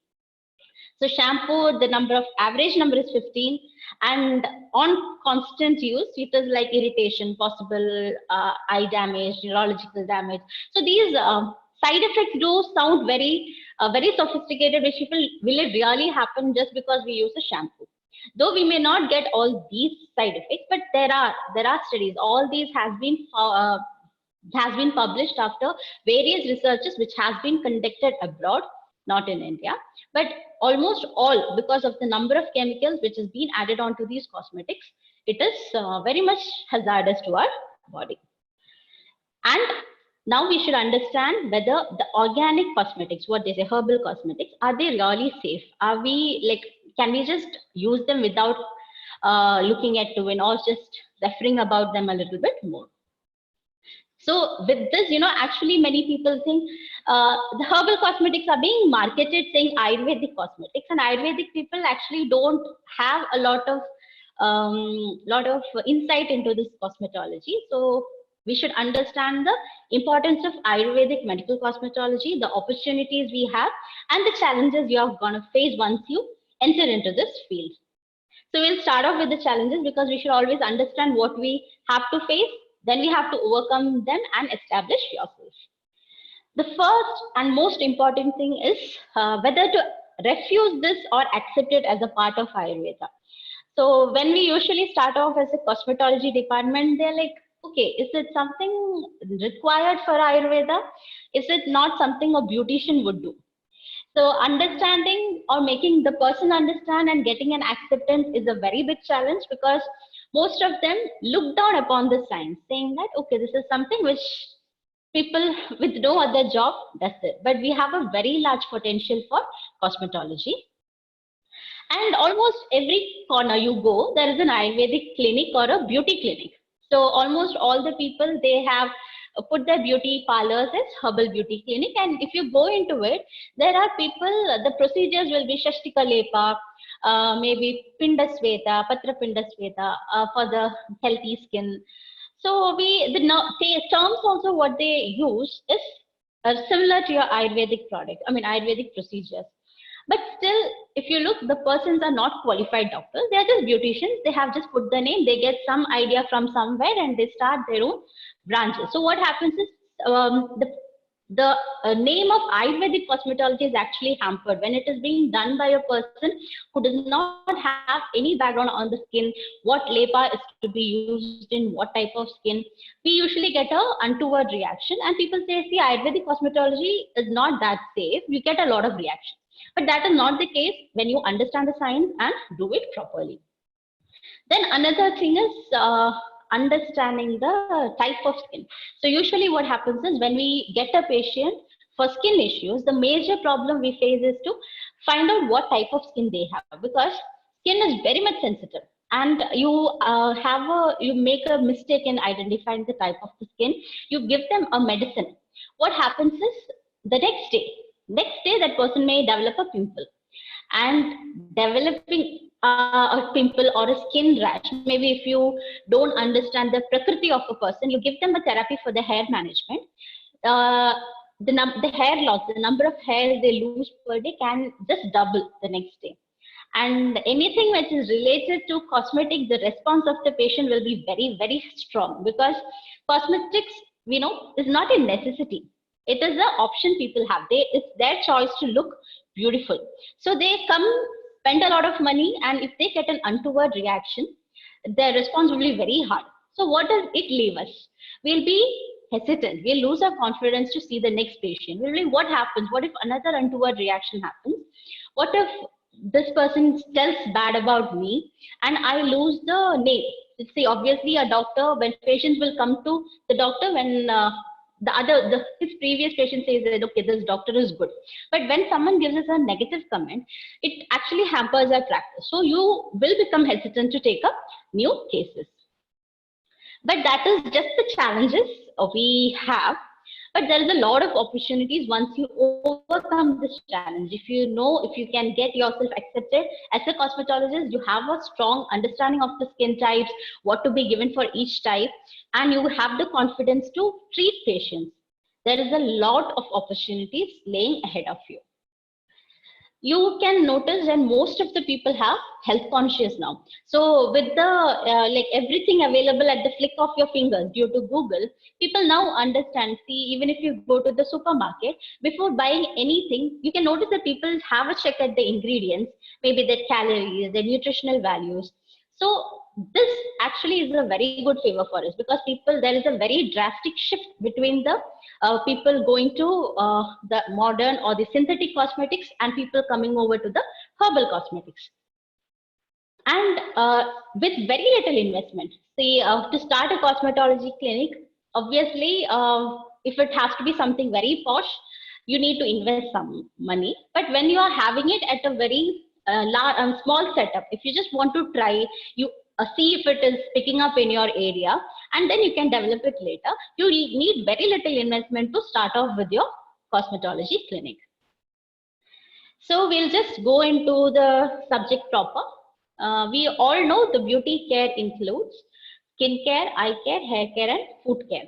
So I've divided the session as two, which is for healthy person. This comes under Swasthasya Swasthya Rakshana, and we have some of the case studies which has been done, like some of my case patient reports. I'm sharing it with you. So we'll see what is the requirement for a healthy person.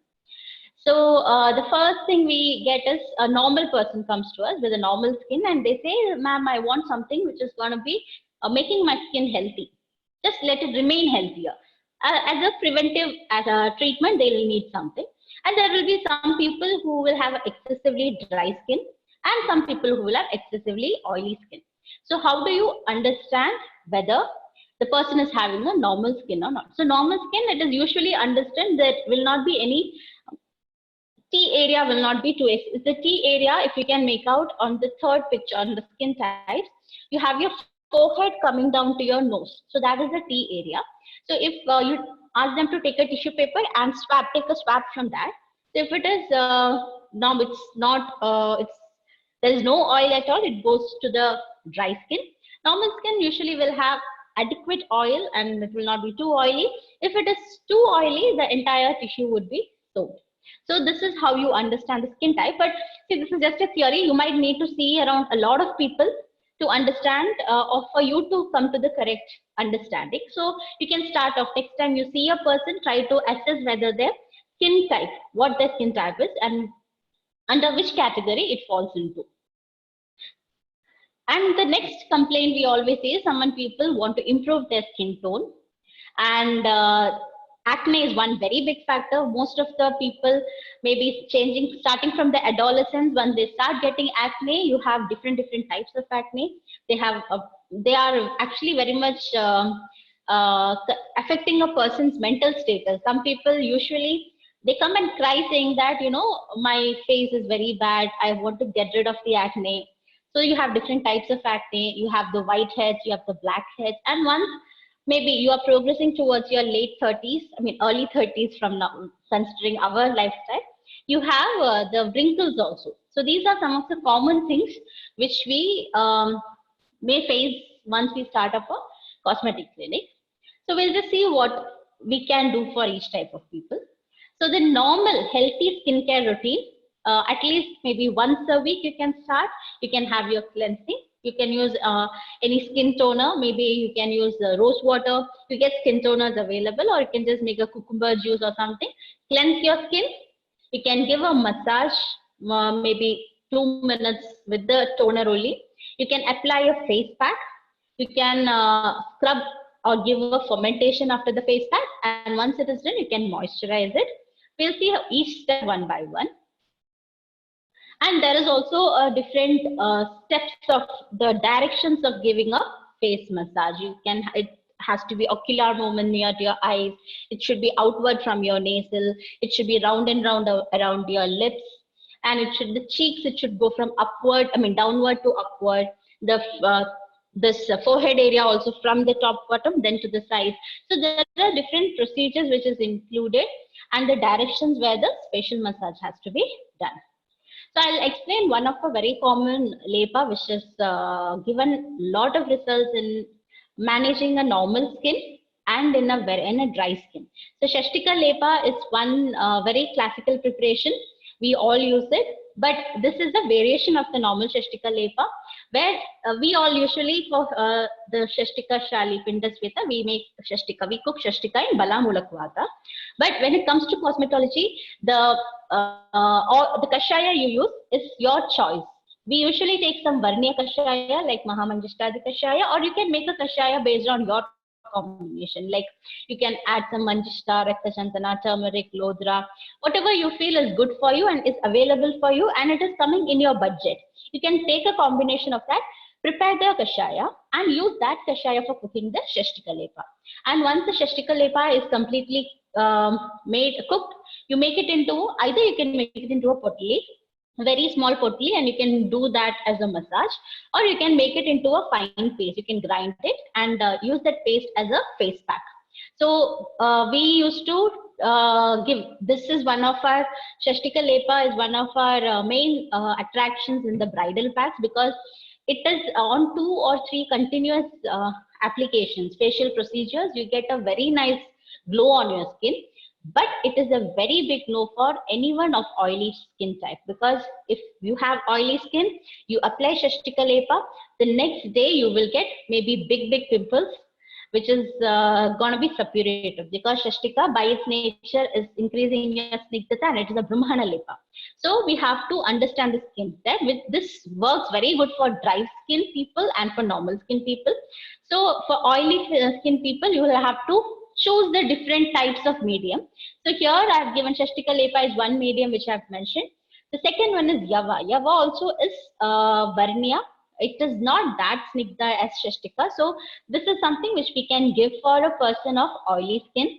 But there are still some people who are very oily, like their face will always have pimples. You can make out that it will be always glowing due to the excessive oil secretion. So for them, we have to take something with the Churna LEPA. So you can take a combination of any face pack, and you can prepare your own face pack also. And you can mix it maybe with rose water. Maybe you can use Manjishtadi Kashaya, or maybe you can use some fruit juices, make it into a paste and apply it. And once all the other these labor, except for egg labor, all these labor, it has to be applied. It should not be let dry.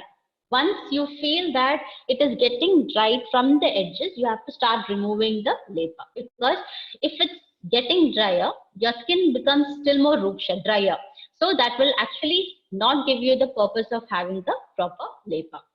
Egg labor is another thing which we have found very effective in practice, because those who like non-vegetarians would know, if the egg white falls on your hands, maybe in a couple of minutes you feel that it gets stiff there, it gets hard. So we wanted something like, when for patients who have pustular acne, these pustules break and they have a very scar, which is actually like a depression on their faces. So this egg labor actually helps them tighten the skin. So for tightening packs, for wrinkles, egg labor is very good. So we use some drugs, we make a face pack combination. We add egg white to it, make a paste on it, and then apply it. So egg labor is the only thing where you can leave it for drying, because we actually need the tightening of the skin. So this is the basis for which, by which you can prepare a labor. And the kashaya or the powder, so let's for churna labor. Some of the commonly used drugs, you can have the Varagnya Mahagana, Kushtagna Gana. So for people who have skin diseases, you can have Kushtagna Gana. If it is associated with itching, you can have Kandugna or Udarta Prashamana. And for some people who usually use a lot of cosmetics, we can actually give them Vishakna Gana. So, and one more thing is for people who continuously use cosmetics, they say, ma'am, as a part of their job, see those who are like air hostess, those who work in very hi-fi hotels, resorts, their presentation, their job requires the use of these cosmetics. So for them, the first question they ask is, what should we do? Because avoiding cosmetics is not an option.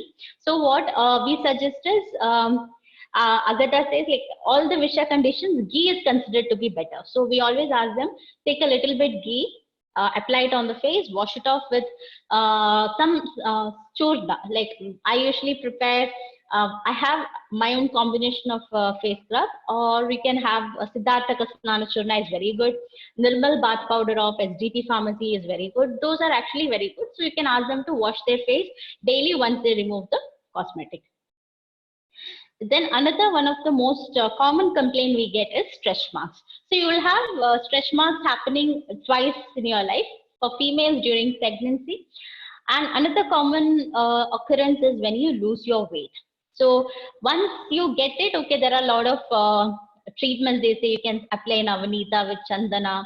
There are various lepa which is mentioned, but see, a person who is willing to lose weight, they will be determined. So whenever someone comes to me for a weight loss plan, the first thing I ask them is moisturize their skin daily. And any moisturizer with cocoa butter is found very effective, because it keeps the skin hydrated for a longer period. And for pregnancy, before they start showing, like from the 3rd month onwards, we ask them to apply Dhanvantaram Tailam. So those who continuously apply daily Dhanvantaram Tailam, they don't even get a single stretch mark. And for weight loss, daily moisturizing with weekly once oil massage helps you control the stretch marks. And when it comes to skin, I told you most of the common things we have is acne and improving the complexion, melasma, etc. Hair care is gaining a lot of popularity right now. There are a lot of people starting from the very smaller age, young age, till the old people. They come for hair issues. So females, for them, most of them want a very long, thick hair, or the wavy people want a silky, smooth hair. And some people, like most of them, have the condition of dandruff. So they also want to have some treatment for that. When it comes to males, the most important thing is they don't want this. They want to control the androgenic pattern of balding. They want to have a good thick hair. And now another current trend is having a thick beard. So if you look into some like the online shopping sites, you can notice that a lot of beard oils have come into market. And they are priced very high, and they are nothing but the mixture of maybe 9 or 10 oils, starting from coconut oil, castor oil, almond oil, etc., which is priced very high. And but there is a lot of demand for beard oil also. That is healthy people. The other ones what we get is premature graying. Then alopecia areata, excessive hair fall, and there is also like when you have PCOD issues, gynec issues, you have excessive hair growth on the skin, and as I told you, androgenic pattern of balding. So if you just look into the hair growth conditions of this, for a hair proper or nice healthy hair growth, what I usually suggest is daily head bath, daily application of oil, and daily head bath.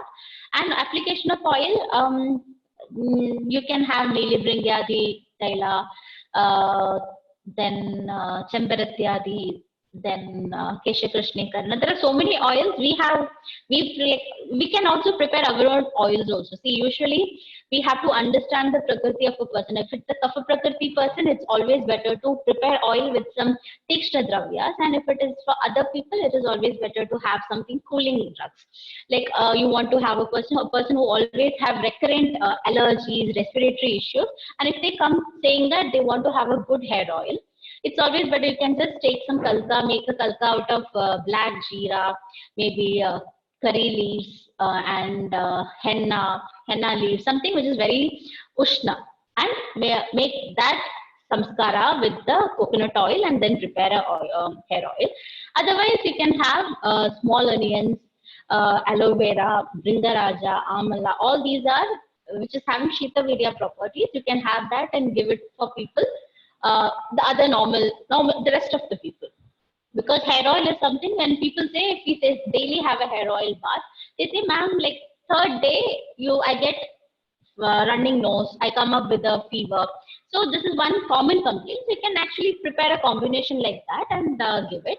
And for dandruff, one effective formulation is you take Triphala Churna, you add a little bit of curd, you add 1 onion juice into it, make a paste, apply it over the scalp, leave it for 20 minutes, repeatedly do it for 2 to 3 sittings, maybe on once in a week or twice in a week. By 3 or 4 sittings, around 70 to 80% of the dandruff comes down. Hair growth for men also it is the same. And androgenic pattern of balding, if it is like, see, it usually runs in the family. So nowadays people are more aware of it, and we get patients from the age of 22, 23. They come and say that, see, my dad has this pattern of balding, I want to prevent it. And actually the result is very good when they come at a very earlier stage. And what I usually indulge in the principle is, if your hair follicle is active, you have a very less history of hair fall, and you are in a very young age, which is facilitating for a better hair growth, you can use any of the Upavishas, which is Cassia. So you have Gunja, you have Jayapala. These are local irritants which actually irritate the hair follicles and start initiating the hair growth process. You can combine it with some hair growth oil and you get very wonderful results if you start off. And for beard growth also, the best option is applying certain oils regularly and giving a massage. You have a lot of queries coming for premature graying of hair, which is for even I have tried a lot of medicines, but they are not giving us a long-standing result. But anything with the anything which we use is Neeli, Bringaraja, Amlaki, Trifalamasi, on continuous usage, like around 3 months continuously, if you are using it, you get a better result. You can actually delay the graying process, but something on the line of herbal hair dye is still at a loss for me. And alopecia areata, you have this patchy loss of hair. What we usually do is Agni Karma Prachana is indicated. We have a technique of burning that area. We use some very tikshna oil, maybe the cashew oil or something, mix it with some mridu dravyas, burn that area, and once it starts healing, you get hair growth there. And hair loss, where it's excessive hair loss. So you can, the normal count is like somewhere around 70 hairs, losing 70 hairs a day is considered to be normal. But if it exceeds that, there are certain things, they say I would have tried so much oil which is available in market, but still the hair loss is not coming down. So always before starting the treatment, get that calcium profile done, vitamin D test done, because if there is a calcium deficiency or vitamin D deficiency, whatever you do externally is not going to help them control their hair loss. So once, if that is under control, what we have found in our clinical practices, if your pitta is kept controlled, that is if your body temperature internal body temperature is kept under control, the hair fall reduces. And when it is excessive hair growth, which is seen associated with PCOD and other conditions, Loma Shatana powder and Thaila is found effective, but the result is very long, that it takes like around 10 months to get a nice result. The another one common mistake people say is I lose a lot of hair when I comb my hair. So one thing what I have understood is very few people comb their hair daily. They just put it in a bun, and maybe once or twice in a week they comb it properly. And the way they comb their hair is also a big mistake, because if you start combing your hair from the top downwards, that is, you without undoing the knots, you start combing your hair from the top downwards, there will be a larger number of hair breakage. So you should always start combing your hair from the bottom, remove the knots and slowly go up, which will actually give a considerable difference in controlling the hair fall. Now, for a genuine or for a healthy person, these are some of the hair care regimen they can start. You can have a head massage. Daily applying head oil and giving a massage is not that easy. People don't do it, won't do it at all. So usually we ask them to take what I tell them, the amount of oil. They say, like, if you give oil application, your hair is very oily, you cannot shampoo it properly, your face becomes dark, your face becomes oily. So what I usually say is, if 100 ml of oil I'm giving them, it should last them for a month. So they need to use oil only in that much quantity. So initial 2-3 days it will be difficult, because you know your hair would be very dry. You might need to use it in a little more larger quantities, but once after that is controlled, you can actually use very little oil, that would be sufficient. And for hair growth purpose, you need to oil only your scalp. If you are applying oil on your hair, that is only to maintain that the hair is not getting frizzier. So for proper hair growth, take some oil, apply it over the scalp, and always rub it in your hands to make it to your body temperature, and slowly apply it over the scalp. Leave for 20 minutes and wash it off. Most people, most places, they advise keeping of oil overnight, but usually there is people complaining that they have pain over their shoulders, swelling over their shoulders, and they may develop some kaphaja vikaras, but if they have the practice of doing it for a continuously longer period. So this is done, and once, how often can you shampoo? So I usually recommend maybe once or twice in a week, that too, diluting the shampoo and using it. For the other days, we have various herbal hair wash powders, which has basic curtains like amla, shikakai, and hibiscus, etc. So that is very much sufficient to remove the oil from your hair. Then once in a week, you can always pamper yourself with the hair steam fermentation to your hair. You need not require all the sophisticated steamers. You can just soak a very large turkey towel in hot water and wrap your hair. But that should be done only after properly oleating your hair. You have to give an oil massage and then do this. And maybe once or twice in a month, you can apply a hair pack, which is actually nourishing your hair. Hair pack also, most of the people have a habit of applying henna pack. So you just make henna the base, add a little bit of amla powder. You just go out to your home. If you see some onions, add an onion juice. If you have aloe vera, add a leaf of aloe vera. A little bit of curd, maybe if you have some brindaraja or anything cassia found in your nearby your home, add those also and prepare a hair pack, and you can apply it once or twice in a month. The next important thing is eye care. So the most common problems, especially where everything is now online, you have burning eyes. Then people stay awake looking into their phones till late night, you develop dark circles or maybe wrinkles around your eyes. And one more thing is the puffy eyes. You don't get a good sleep. The next day morning, you get a puffy eyes. So what can you do for that? So regularly giving a eye massage is beneficial.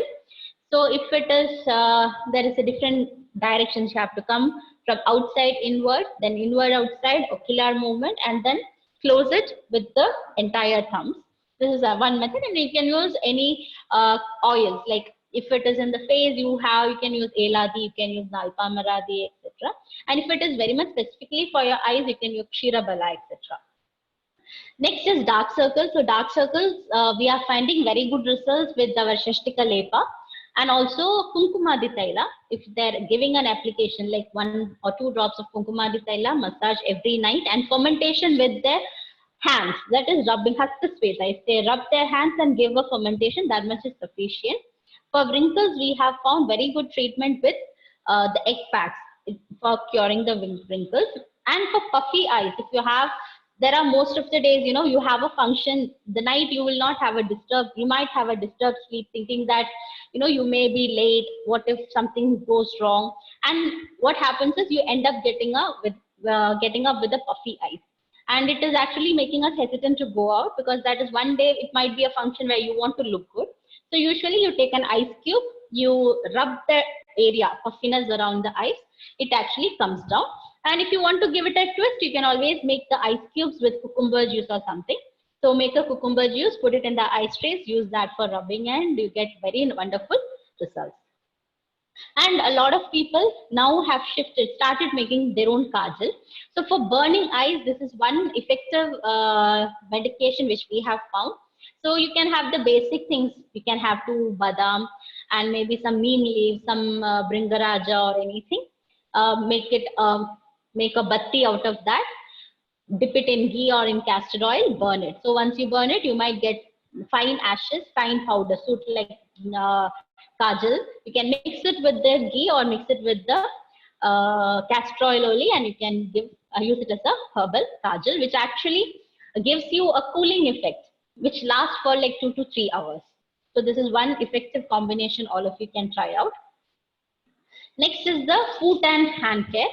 And so most of us, like now, so males also come for getting a pedicure and manicure.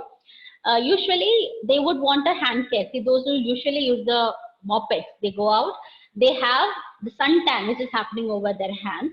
And most of the people have cracked heels and sleeplessness. We say Padabhyanga helps you get a good sleep. So for people who complain of having disturbed sleep, Padabhyanga is one good thing. And the procedures, like if you want to have a detan, Shashtika Lepa is very good. So if you prepare Shashtika Lepa, keep it at your home. You can refrigerate it for 2 to 3 days. When you are going out and you come back, you can apply the Shashtika Lepa. You can make it to the room temperature. You should not heat it again. Keep it outside, make it to the room temperature, apply a Lepa over your hands, maybe your face and all, you get a very good detan effect. It's always better to prepare it fresh, but cooking Shashtika is very difficult. So what we usually do is we ask them to soak it, and the soaked ones, we keep it in the fridge so that you give another single whistle and make a paste out of it. So if you want to do a pedicure or manicure, usually those who have done it, you would know that they will wash your foot from the knee downwards or from your elbow or from your hand. They will wash your body part, and with what? Usually they use rose water. If it is like a very, you want to have a very posh cosmetic clinic, you can start with milk with some rose petals. Maybe if it is just therapeutic, you can use some Batnya Kashaya, Manjushtadi Kashaya, Nalpamaradi Kashaya, Panchavalkala. All these are good options. So once you do the Chalana, you can actually give a scrub. For scrub, you can use maybe green gram parsley powdered. Some people take the lemon peel, squeeze it up, put sugar inside that and use that for scrubbing. Then, you soak your food. This Avagaha is done. For that, you can use the same kashayas. Then Abhyanga is done. So Abhyanga, you actually give a massage. After Avagaha, some people actually, they file your nails. They just take, you have the cuticle removers and all that. So that and all can be done. You can use those instruments, or you can just take some very coarse powders and use it for cleansing the dead cells, removing the dead cells of the foot between the toes and etc. Then you do Abhyanga. Abhyanga, see, if you have complaints like cracked foot or something, you can use Jivanti Adiyamata, you can use Pinda Taila. But if it's like a general thing, you can use Nalpamaradi, etc. Give Abhyanga on both the legs. It's always better if you have 2 people doing it simultaneously. Then you can have a Lepa. So the Lepa, it varies from the normal Multani Miti, or maybe you can have very your own combination. You can have the basis multani mitti, add some herbs to it, make a decoction out, make a paste of that and apply it. And once you remove the lepa, always for any lepa, be it the skin, be it the face one or the foot, hand, etc. Moisturize the skin before you let the person go out, because all the other pre-procedures actually make your pores open. So if you don't apply any moisturizer, there can be accumulation of the dirt into the pores and it can harm the skin. It will not give you the desired result. So you can moisturize it and then go. Now we'll see some of the cases. Like I told you, we have some Aturasya Vikara Prashamanam also. So I think I've presented these cases in another webinar which I've done, but for those people who have not seen it, so this is a case, maybe this was my first case in Udupi, which had a medical cosmetology. Usually we had only cosmetic complaints like pimple, hair fall, etc. So this was a drug-induced hyperpigmentation. So we had this patient, this was her condition before she had this disease, and for her, they had taken, like she has taken all treatments including chemical peeling, etc.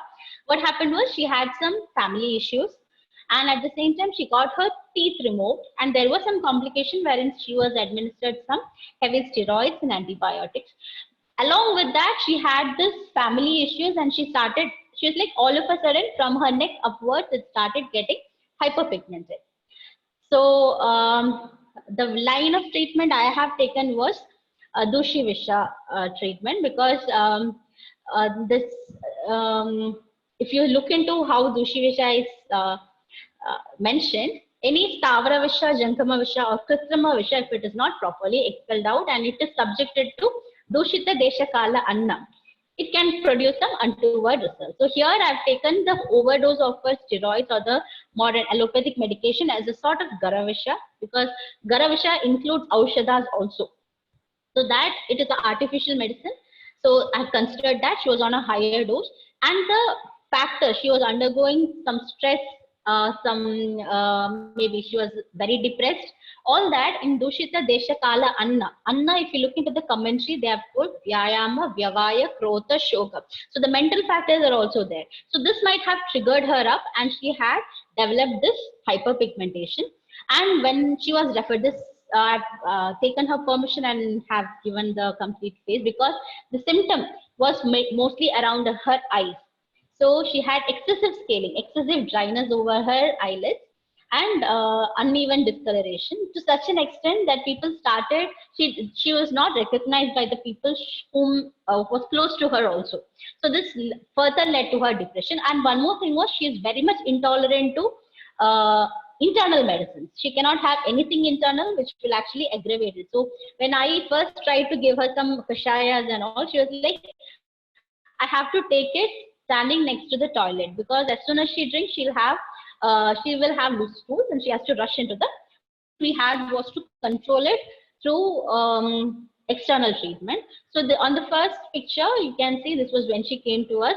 In the second picture, that was after 7 days of Shashtika Lepa, you can notice that the skin has become more smoother. And this is on various progressions of the disease. Initially, we started only with Shashtika Lepa daily for 2 weeks. Then slowly we made it like on alternate days.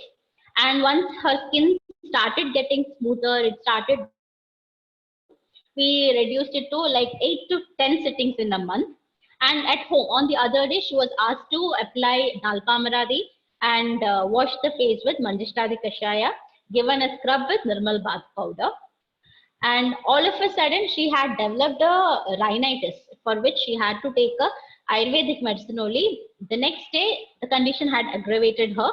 And but because she was on medication, within 2 or 3 Virechanas, we had given with Drakshadi. We had asked her to take Draksha, boil it and take Virechana. It was controlled. So this is her before the treatment, and this is her with the treatment.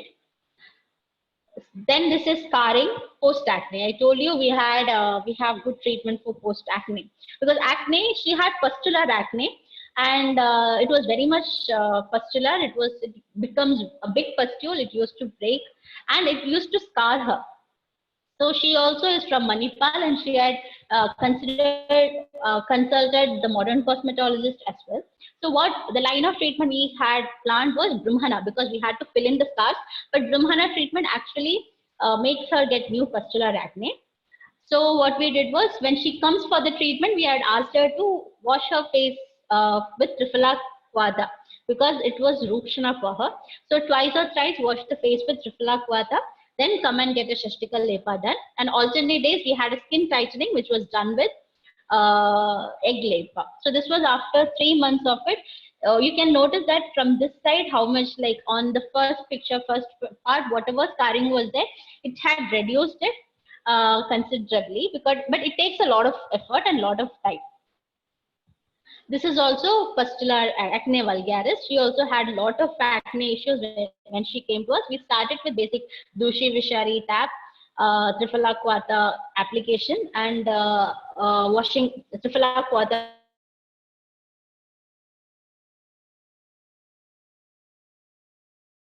of an 8-year-old child.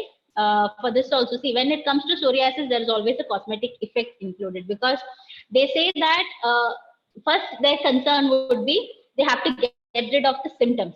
But once the symptoms are under control, the next major concern they face is, will it come back to my normal hair self and all. So psoriasis is one. This is another case which I had. So this is a 13-year-old girl. She had this case from her 7 years. So this is it has a history of 7 years, and the only condition she had was like, madam, I want to be like a normal child. I want to wear some shorts, skirts. I want to, not short skirts, I want to wear skirts and go. Because for her, this was the major area affected. The next area affected was the knee. The first picture was on January 1st, when she's from Maharashtra, and she has come all over to Trivandrum for the consultation. And this was on January 1st when she had come to us. And the next picture of hers is in April last. I couldn't get the latest picture, but you can see that whatever she had suffered, like in the 7 years of management, whatever she could not achieve, it was purely based on, we had started off with 1 week continuous Virechana, which is something which my dad practices, 1 week of Mridu Virechana. It will be not completely Mridu, like around 6 to 7 Vegas per day. We take in the kashaya, which is suitable for this condition. We mix the kashaya itself. We have a combination of kashaya including nimba, ara, ashwagandha, daru haritra, etc.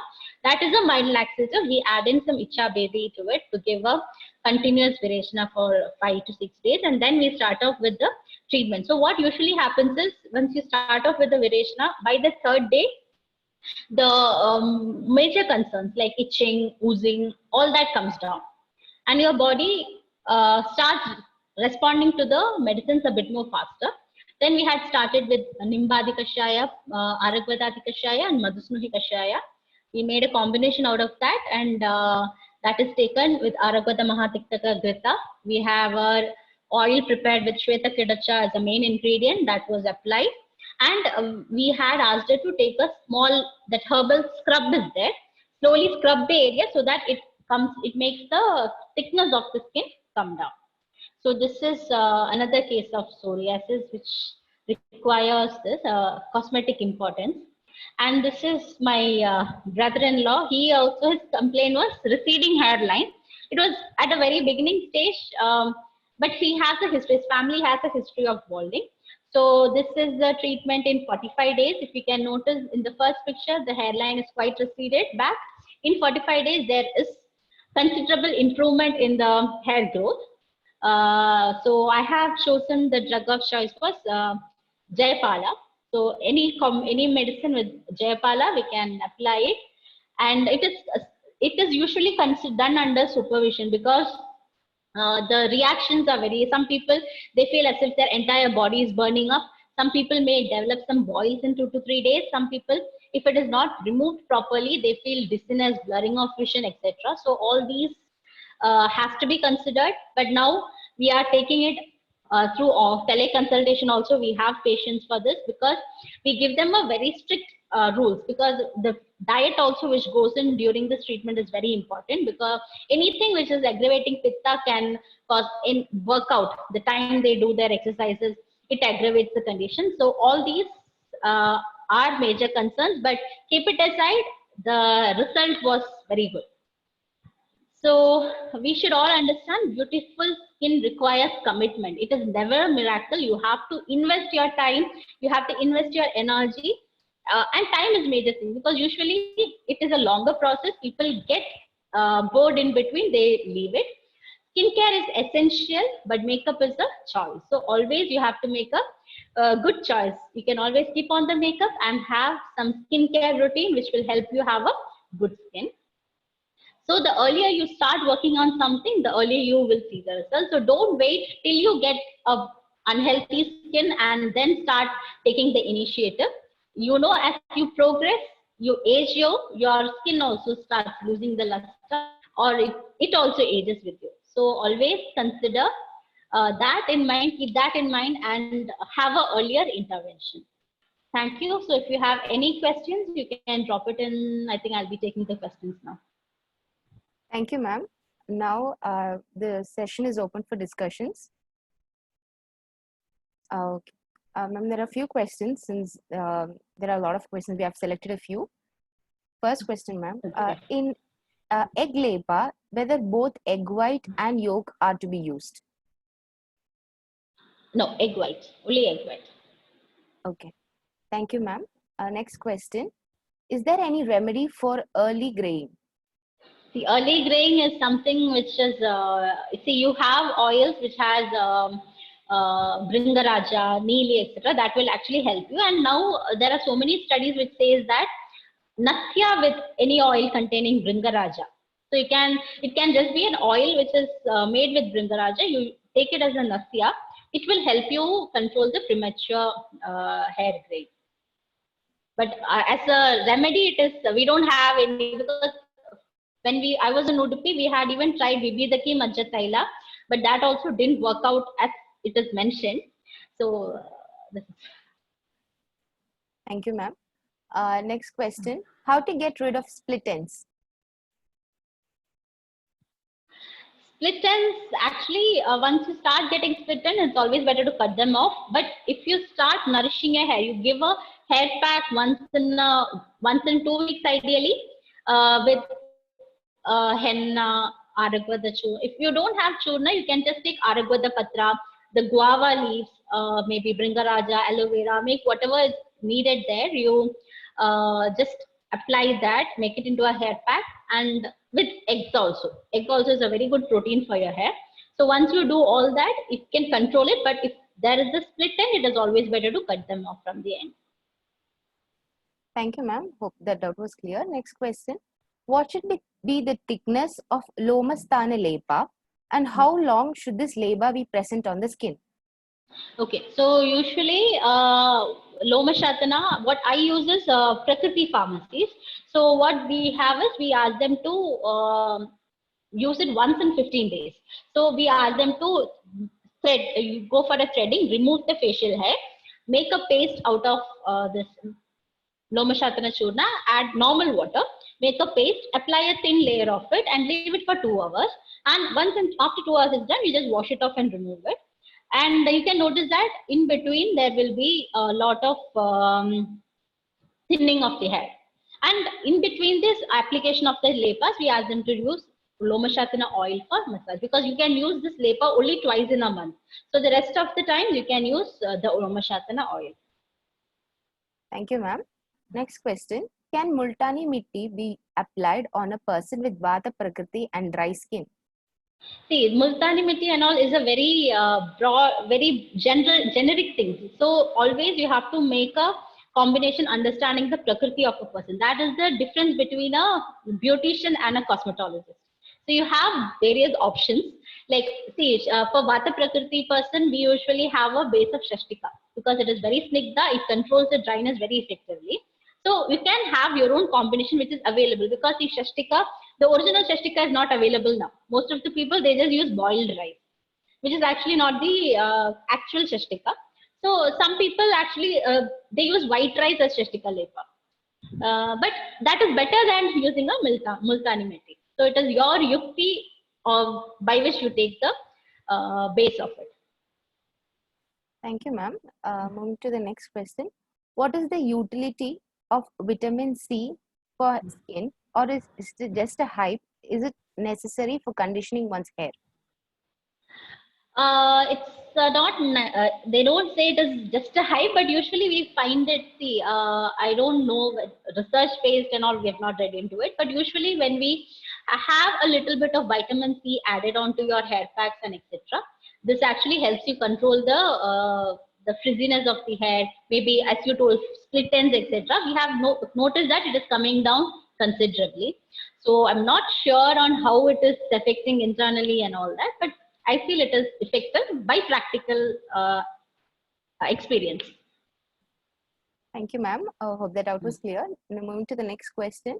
What to do for cracked heels? Okay, so usually cracked heels, what we ask them is, we ask them to give like 2-3 days nicely oleate, apply oil. Usually we can have Pindakaila, Jivantyadi, Yamaka. So once you keep applying it, you can notice that skin becomes softer. And once the skin becomes softer, you will have these scrubbers. You get these filers for the food. Use that and remove the dead skin. Don't do it in a stretch. Slowly start removing little by, and then soak it in hot water. Put some salt in it if you don't have any other kashaya or anything. Repeat the process till you can remove all the skin. And once you remove off these cracked heels or the hardened skin in that, make sure you moisturize your skin daily. So that is one effective way of preventing you getting it again. But the drug will be Pindakaila and Jivantyadi Amaka. Okay. Thank you, ma'am. Moving to the next question. What to do for hyperpigmentation of lips? See, hyperpigmentation of lips, as far as I've understood, it is closely related to Vata Prakriti people, or some people who you continuously use cosmetics. So, see, for instant results, like if you have a function, you want something, you take like 2-3 drops of glycerin, add a vitamin E, half of vitamin E tablet, and a little bit of lemon juice, and you can put that in a small container. You keep repeatedly applying it, it lessens down. But usually if you drink enough water, you keep your skin hydrated, this darkness comes down. And if your bowel movement is clear, if you don't have constipation and all, it comes down. And one more thing is scrubbing or removing the dead skins, which actually can be done using as I told you, you can take the lemon peel, add some sugar, use that for rubbing. All these help. And applying Mahatiktagagrita helps a lot, but people find it difficult because it's a lip, it goes inside, you will not be used to the taste. But once you keep applying it, you will notice that okay, you can manage the taste well, and your skin will also be looking good. Thank you, ma'am. Next question. How to manage keloid? Yeah, keloid is, see, I have tried having Shashtika Lepa in that, but it is a very strenuous process, or maybe a time consuming process. It was not that fruitful, but I've heard Jalauka is giving wonderful results, but I have not tried it. But Jalauka is considered to be a very good treatment for managing keloids, but I have not tried it. Thank you, ma'am. How to make Shashtika Lepa, and can we preserve it in fridge? See, essentially, Shashtika Lepa has to be prepared fresh. We say we are against refrigerating it, but what we can, those who have prepared Shashtika Lepa, or those who use that rice for eating also, you'll understand it takes like around 10 to 12 whistles in a low flame for it to be cooked properly. So we ask the patients to tell us, we give them appointments. So we know like in this day, we might get around 3-4 Shashtika Lepas. The previous day, we prepare the kashaya. We soak this Shashtika Shali in that kashaya. And the next day, so overnight when you soak it, and the next day, maybe like around 2 to 3 whistles, it gets cooked properly. And once it has to be it has to get mushy. It has to be overcooked. And once it is overcooked, you can make a paste of it using the mixer. It's always better not to keep it in fridge, but if at all you want to keep it in the fridge, I would always ask you to keep the soaked rice in the fridge, not the lepa. So next day you can just add some more kashaya and cook it and make a paste. That would be better. Thank you, ma'am. Moving to the next question. What can be applied as an Ayurvedic moisturizer? Okay, so moisturizer, once in a week having an oil bath is one good option. The other one is maybe you can prepare aloe vera gels and all. You'll get a lot of DIYs videos showing you how to make a aloe vera moisturizer. That is also something very good which you can try. I think I've got one question which has come in my private chat from Dr. Vidya. She has asked me how to explain the Jayapala use in androgenic pattern. I'll just take that question. She has raised her hands also. Okay. So Jayapala, the drug I use is Ichabeti. But see, there are some people who use Ananda Bhairava Rasa and all that. Any drug, any medicine which has Gunja or Jayapala, you can use that.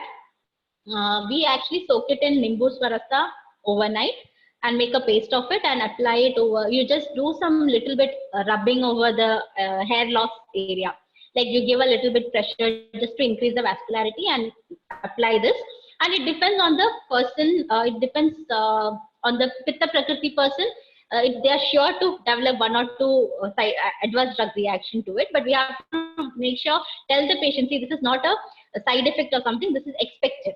And once that is done, you can remove it. It depends, like the time periods varies from 10 to 20 minutes, you vary it and you remove it and apply hair oil and then take a normal hair bath. Thank you, ma'am. Is there any practical experience with nail bed infection? No, not much. Okay. Thank you, ma'am. Next question. How to get rid of warts in skin? Okay, so usually they say Agni Karma, but if it is like a corn, if it is caused by the HPV virus, now you get a corn cap. So corn cap is available. You have the Hansoplast and all, they prepared corn cap. So it is like your normal band-aid only. But in the middle of the band-aid, you will have some like a small rubber tube, which has a opening inside. It is filled with some medicine. So you keep that medicine over this wart and close it for 2 days. Don't open it. And on the third day, when you open it, you can notice that the corn is getting, or this water is coming off from the edges. So just try giving it a pull. And if it is coming out, let it be. You can just, after that, you wash the area with Trifala and leave it as such. But if it is not coming out, if the water is deep rooted, remove this band-aid and put another corn wrap over it. And usually, even if it is very deep rooted, it comes off in 2 or 3 band-aids. So that is what I do, and I find the results with that. Thank you, ma'am. Yeah. Is there any Ayurvedic combination for a hair dye? There any ingredients which can be used as a hair dye? We have tried a lot, but we have not found anything which is going to last, because we have tried with Trifalamasi, we have done with flax seeds, we have done with Vibhitaki Macha, we have so many things we have tried. Neeli powder, it didn't work out. To be honest, I have seen so many people claiming that they have a herbal hair dye without any chemicals, but I have tried a lot. Not just me, our cosmetology unit back in Udupi had tried a lot of combinations, but we didn't get a sustaining result. So, thank you, ma'am. Well, daily head bath, can we use shampoo daily? No. So usually what the shampoo I suggest is Mira herbal hair wash powder, hair wash shampoo and the powder, or Johnson's baby shampoo, because it is very mild. How do you understand whether a shampoo is mild? See, if you when you're washing your hair with the shampoo, if it goes into your eyes and it does not cause any burning or stinging sensation, you can understand it's on the milder side. Okay, so even that I ask them to dilute it with water, half quantity, and then use it for washing the hair. I usually use twice a week Mira shampoo, and all the other 5 days I use Mira herbal hair wash powder. So you take a spoon of that powder, mix it with water, it lathers like your shampoo, and use that water for washing of the hair. So that is very effective. I've been using that since 10, 12 years. Thank you, ma'am. Ma'am, there are a lot of suggestions from requests from the participants, whether you will be conducting some workshops on Ayurvedic cosmetology. We are starting an Ayurvedic cosmetology with DIKSHA e-learning platform from August 30th. So it will be having it's a hands-on training. So you'll be wondering how it's going to be a hands-on training on an online platform. So we'll be telling you what we'll be conducting the previous week. and we will do it together. You will be doing it at your home. I'll be doing it from my clinic. So see, listening to it, you find it as easy. Okay, maybe we can do it. But once you get a person, you start doing it, you get confused. You're like, is it the correct way? You will have a lot of questions. So once we start doing it together, you can clear your questions. I can guide you enough. So anyone interested, please do click on this links which is provided in the chat, and you can always join for this course. Thank you, ma'am. So that is the questions, ma'am. So can you? I have got 2 questions from in the chat box. One is melasma treatment. So Shastika Lepa is, I'm finding very good results with the melasma treatment, and we use Nalpamaradi Eladi oil that is also giving us good results. And finally, see, melasma is something which happens over age. So if you moisturize your skin, if you take care of your skin at a very earlier stage, you can understand that melasma can be managed very nicely. And one more question is home remedy for dandruff. So I told you, see, Triphala is one very effective thing, and Triphala, I think most of the Ayurveda doctors will have it at their home. But if you don't have it, at least use curd and onion juice and apply it over the scalp. That also gives you nice results. So that's this. I'm done with the questions. Yeah. Yeah. Thank you, ma'am. So can we conclude, ma'am? Yes. Thank you. Thank you, ma'am. To deliver the vote of thanks, I would like to invite Dr. Devi S. Nair, Assistant Professor, Department of Roganidana, Ayurveda College, Coimbatore. Thank you, Jyotsna. Respected principal and listeners, after hearing the interesting talk on a topic which is still under wrap and whole world is curious to explore, without cosmetics, there is not a single day in our life. So I am extremely happy to thank Dr. Amala Jyoti. Surely you evoke this career in the mind of many Ayurveda doctors who listen to your talk. I would also like to thank her for sharing concept along with elaborated explanations, case presentations, and also small tips everyone can practice in a regular basis. She made us aware that all that written herbal is not Ayurveda, and never go away from our concepts of Prakriti, Desha, Kaladi while dealing with cosmetology. Great applause, doctor. I would also like to thank all present here who made this webinar a success. Thank you. Thank you, ma'am. Quoting Sidney D. Henrys, the whole purpose of education is to turn mirrors into window. Thank you, ma'am, for opening a new window of Ayurvedic cosmetology to us. With that, we come to an end of Day 9 of SAMSIDDHI 2020 National Web Conference Series. It was a great opportunity listening to you, ma'am. Now, to speak a few words about this wonderful and informative session, I would like to invite our beloved principal, Dr. Sudhir Raj, sir. Over to you, sir. Hello. Yes, it was a very wonderful section, and I think Madam motivated all the participants, because it is an area where we are not aware about the scope. So Madam opened that scope. So I think many people from Ayurveda will come for this cosmetology wing to develop, because in all India base also, if you are seeing, very few centers of purely Ayurvedic cosmetology is running. So I think by this motivation class and some courses also available, so with that we can get more chances for the Ayurvedic doctors, because Ayurveda is a great science where you will be having so many combinations which can be used for cosmetology purpose.